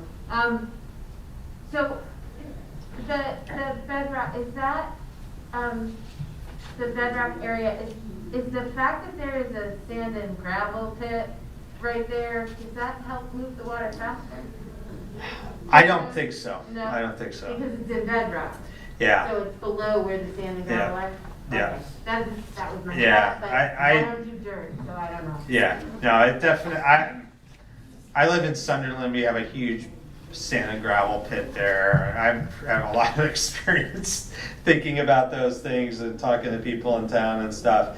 But that has other potential impacts, but, whether or not, I think the big thing here is that it looks like you've got vertical infiltration, into the deepest part of the sand and gravel aquifer, and then into the bedrock, and then it's continuing to move along. Because in some areas, the sediments here on the what we call the delta, on the flat part, they might be up to 150, 200 feet thick of sand and gravel, and the PFAS is down below that in the bedrock.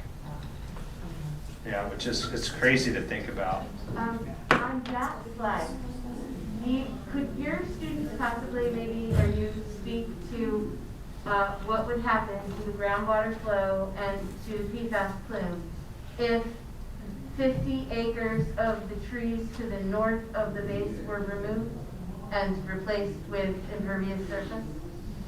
Oh, but what about the solar thing? You could all speak up a little bit, just for the folks that are online. Right, so Kathy, I don't- right above, right at the top, see that green L? Okay, so This? that is privately owned, and it is before the state, the public comment period just closed for a new development up there that clears 50 acres of trees and changes that to impervious surface, which of course will be infiltrated to the north of that big gray outline. And so my question is, if you lose all those trees and the water absorbing and transpiration that happens with trees, right? Because they hold a lot of water and they drink a lot of water. And you infiltrate, what is it? It's 27,000 gallons per inch per acre, right? Impervious surface. So you infiltrate all that water. What happens to that plume? Does it pick up the PFAS that's in the earth in that top layer and bring it toward our drinking water wells? And is that a question your students could maybe answer? I don't know about that second part, but Maybe you can answer. yeah, So that's a no on the second. yeah, I mean, so it's hard to see a little bit in these background, but these are the zone 2 wellhead protection areas that delineate but these are for these are for wells, I always get them confused, 1 and 2 down here, Yep. right? And then 7 and 8 are kind of, they're all mixed together because they overlap in this area. I'd have to look, because this area, it might be very shallow, it might be very shallow sand and gravel deposits. It might be kind of outside of the main part of the aquifer, in which case it would have a ton of influence. Even if it were, it's not 100% impervious surface, right? It's gonna be, in some areas we've seen that cutting down trees actually increases groundwater infiltration. Because there's just less evaporation, less evapotranspiration. So if you increase infiltration dramatically, like 50 acres of it, north of the plume, right, is not the direction of groundwater flow south-southeast? Yeah, down and kind of, well, you can see that these are the contours that Parsons drew, yeah, kind of out down in this area. The question here, I have to look at it more carefully, but the question is, is this area within, is it in the aquifer itself? Is it hydraulically connected? Yeah, that's a you question. Yeah, well, but, I think it's hard to tell without, or that's a difficult question to answer because there's many factors that go into it. It's like, okay, what is the impact of, let's say, building is a subdivision? No, it's an industrial thing. Okay, or whatever, on actual infiltration into that system. Yeah. So. Okay, other questions?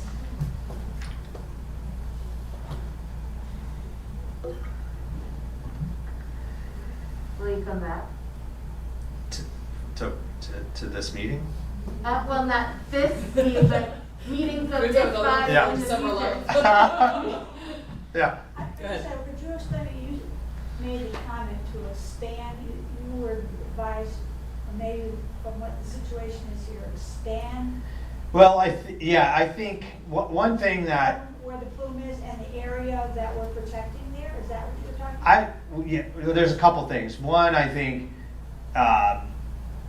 filling out this area with some groundwater monitoring sites to understand what the plume is doing over here, because there are these two little red dots here are home private well owners that have contamination, above the action limit, so and the plume is kind of, how, if you look at groundwater flow and you look at the highest concentration here, even though these contours drop down to 200, is there some additional mass or additional concentration making it down into this area? So that's one piece. I think the other thing is just more of a, like analyzing. I would like to see the plume being delineated out from, the points, the groundwater points that are sampled here to these surface water features. Because in this, especially in this particular type of aquifer, the groundwater and the surface water are very similar. They're kind of intimately connected, and a lot of the groundwater flow that comes into Pond Brook here, or a lot of the water that goes into Pond Brook is essentially the discharge of the aquifer. And so I think that's something that I think should be considered. Chris, go ahead. So from that, what I'm hearing, and correct me if I'm wrong, what I'm hearing is that this contamination that originated on the barn's base has spread significantly outside of barn's property. Well, I think one of the interesting things that is still to be understood is, oops, oh gosh, where am I going? This way. That they're understanding, we'll go back here, understanding that importance of these different releases here that are actually not on the base themselves.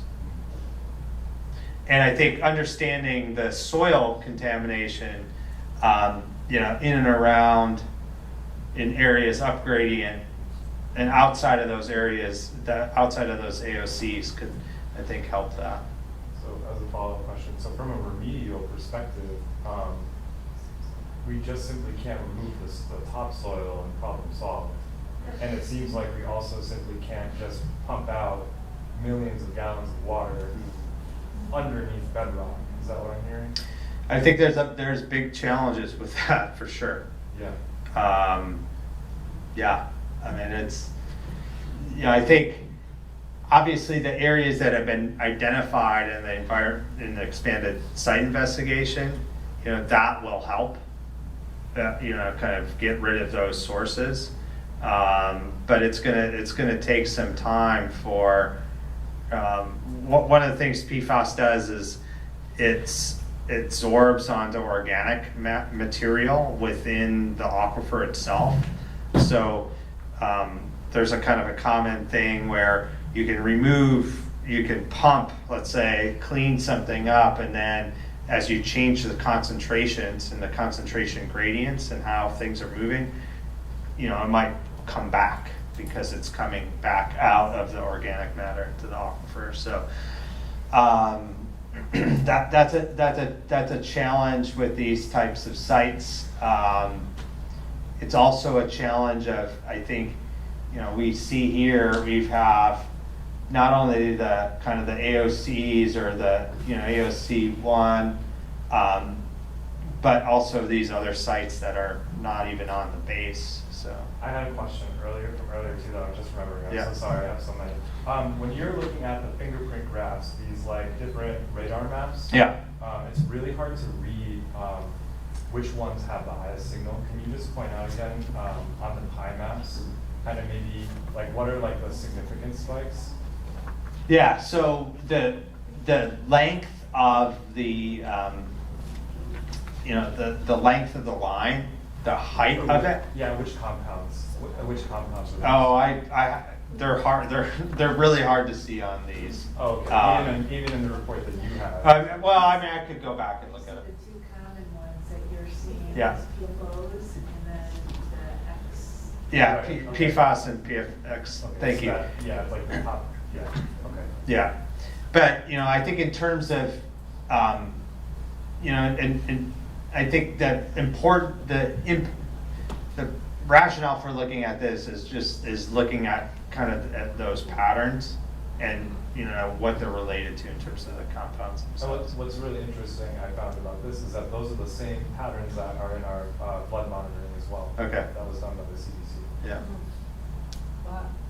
Other questions? Kristen? Thank you. Is the information about the drains in hangars, because before they would just go into the dirt, and the stormwater drainage systems, are they included in any of these reports? And if not, I remember the Westfield Flood Control Commission once showing us a map that the surface water drainage on one side of the runway went toward Pondbrook and on the other side went toward Armbrook. Yeah. And so I'm wondering if that surface water movement, the storm water movement has been included and embedded in this information or not entirely? They, and Chris, correct me if I'm wrong, but that was a critical part of the sampling. And the sediment came back as pretty clean. Let me just see.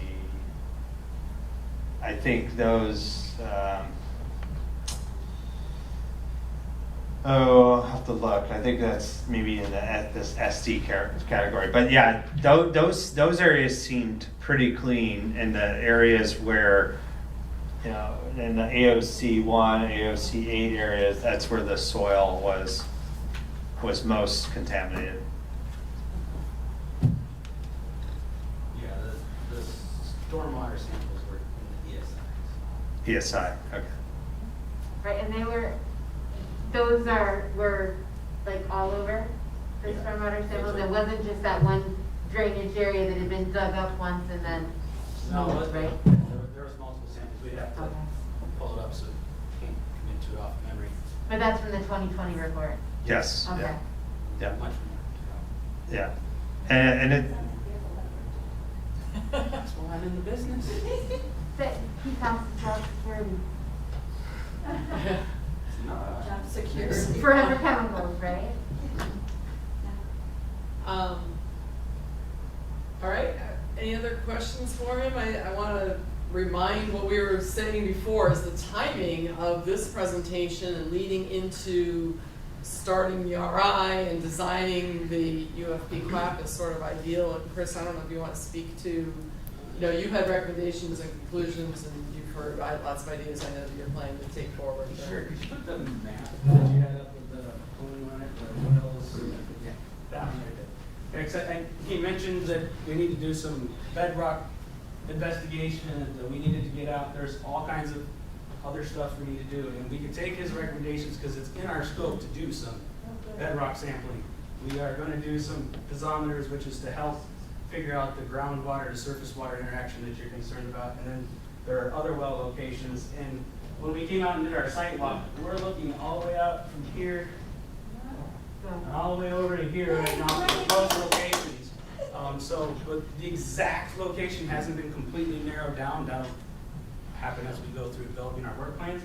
But I mean, we're moving all the way out here with the remedial investigation to get through with some bedrock, some vertical aquifer samples, more soil and sediment. I mean, there is a Come to lot my more. house. So it is really good timing. I have the kickoff meeting next week, or before November 2nd, I think is when it's supposed to happen, so. do you know which consultants? Oh, and that's something you should be happy to know, is it was awarded to SRS Patel. And for those that read up on some of the PFAS emerging hot topic technologies, they're in that game, so they know this stuff very well. They have their own lab, they're in fingerprinting, they're in supercritical water oxidation technologies. They do a lot. And they have a good hydrogeologist? I don't know the name yet of the Okay. team members. All right. Okay. So, but this is a very good company. I'm glad we have them. Could you recommend somebody? But no, I mean, I think it's going to be whatever the hydrogeology team is there. But I think, especially, it should, I think one of the concerns that I had looking kind of historically is just kind of underestimating the system, for what it is. And I think it's somebody that comes in should, just be aware of the literature and really thinking about kind of what's out there. And I'm not the sole reviewer of this, just so you know.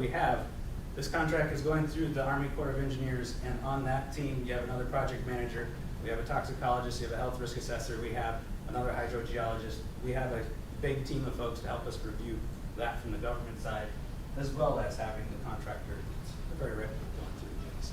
And then you want to mention how you also work with DEP and that relationship over here. Oh, every step of the way. Starting with the UFP. Since Chris is here, I want to mention that that's part of the whole review process Yes. too. There's a It will be regulatory going aspect. through a very rigorous review process. I just wanted to ask one question. When you Yeah. were referring to action levels, are you talking about the federal 70 parts per trillion, but and not the state at 20 parts per trillion? Yeah, I was talking about the federal. Yeah. I just want to make that Yeah, clear. no, I think We it's have important. two different action levels. Yeah. We need to push that in the federal level. It's not. Eventually. Yeah, I want it sooner than later. Yes, Well, Craig? EPA is going through a whole process on PFAS levels. Kristen? So I'm hoping that we can make a motion as a group to ask that the QAP include this presentation and recommendations so that we don't have to discuss it in a year that we wanted them. Is that an official thing that the RAB can do? The RAB officially requests that whoever, Patel, designs the UFP QAP include the recommendations. Like, let's just assume that we're gonna. Or at least listen to Dr. consider Bell. them. Yeah. I can take your recommendations. Yeah, They will be considered, but I have to make sure I go through with what's in been the awarded ballot. in my contract. Right. If a consideration is outside, I will not be able to address it at this time. It would be something as we go through this process.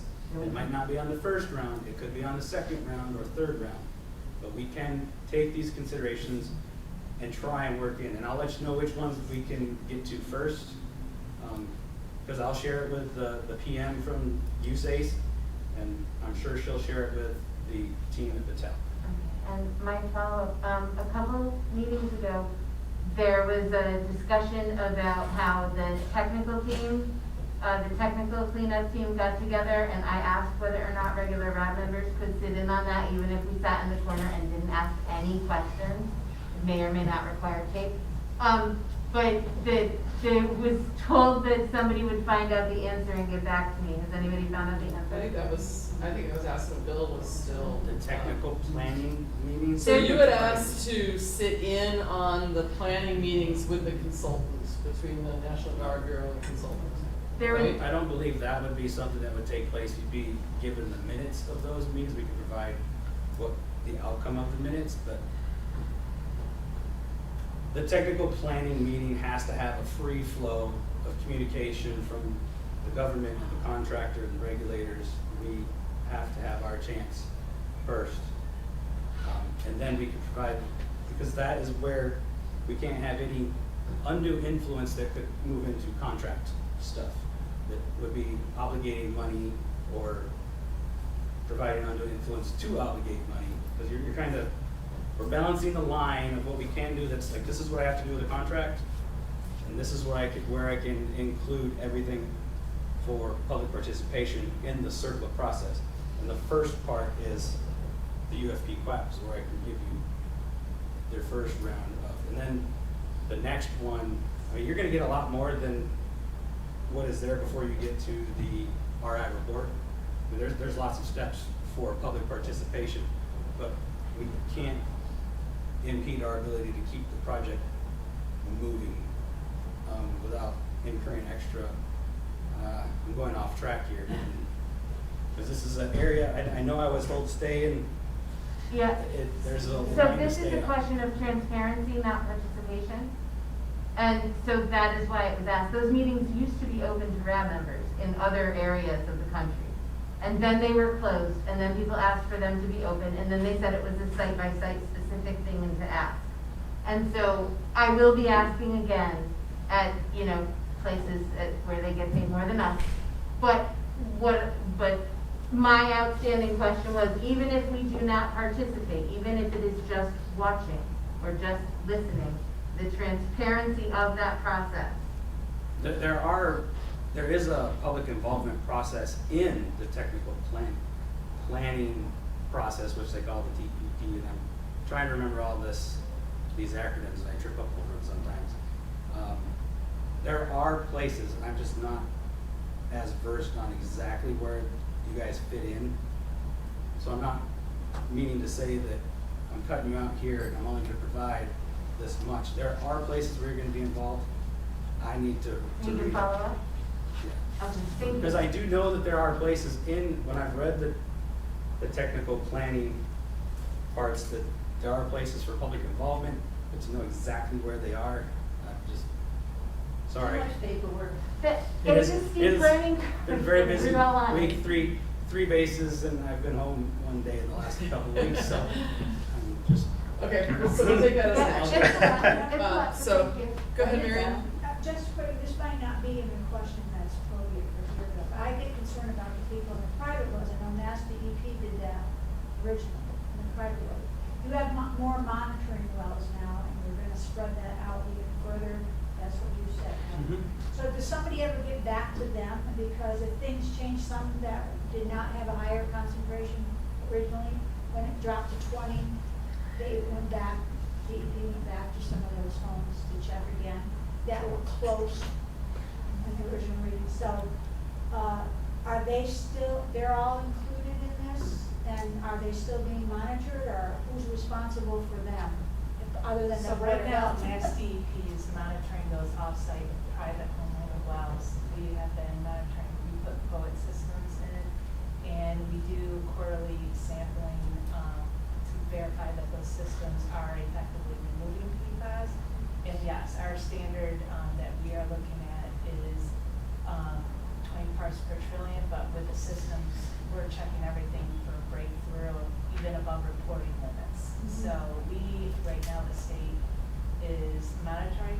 I'm not sure going forward what that looks like after your investigation or part of your investigation, if you want to answer to that. Before you do, I just wanted you to clarify what POET systems are I'm for sorry. people that don't know. So when, as a way of remediating PFAS from a private well, there's treatment systems, and it's called a point of entry treatment system. You would put the system in before, you put the system in for any water entering the home, so any taps inside the home is being treated, versus a point of use, which would just be a filter on a faucet type of thing.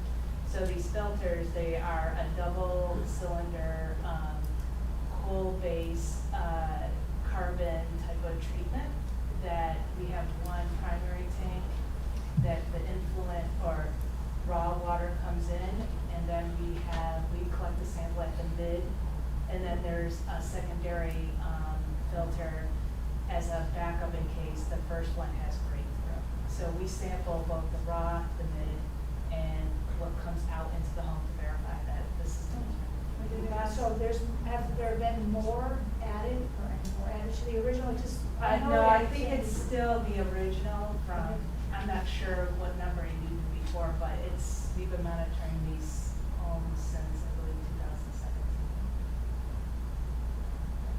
2017. Okay, thank you. Any other questions? It's 8:11, Okay. so. All right, well, I know on behalf of the RAB, I'll let them say themselves, but I know everybody really appreciated your presentation, Dr. Mao. My pleasure.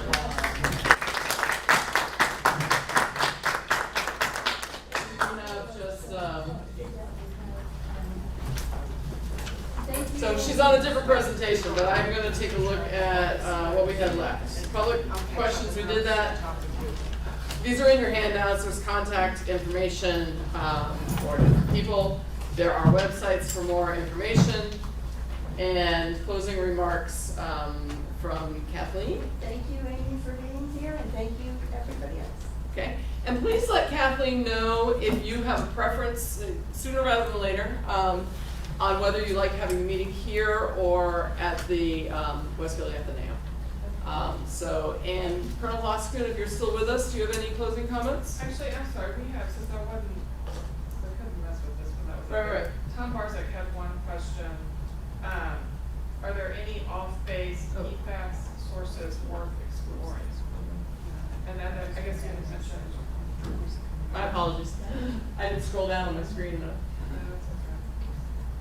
Well, I think that the two that are identified on this figure here, the aircraft crash and the mysterious soccer field.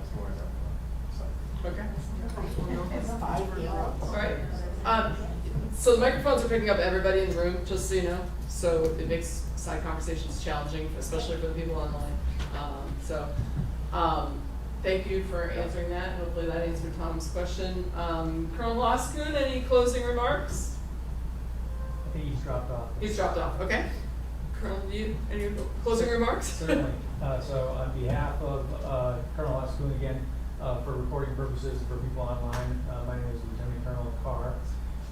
We would like to thank Dr. Brown again. Outstanding presentation, it was great. The participation in this room today was excellent. Kristen, outstanding engagement as always. As with Chris and Kathleen, we'd like to kind of do a quick shout out for our team members, Jen and Sarah, for their tour today. I'll stay as long as you guys want. If anybody else wants to talk about questions related to the tour, some of the things that are not standard that were out of scope for this. So I've got plenty of time, but thank you, everybody. We look forward to the next one. And then as far as students and you coming back and everything else, obviously we fully support it. We'll do whatever we need to do with that. Thank you. Great, thanks, and I appreciate that. So with that, I'm gonna close the meeting. I'm not gonna throw you out of the room quite immediately. If people want to look at the maps, talk to Dave, talk about one-on-one. Please take home some cookies or eat some cookies or whatever you wanna do. So thanks, everybody. I appreciate it, and I will see you again in January, but I'll be in touch before then. Thank you.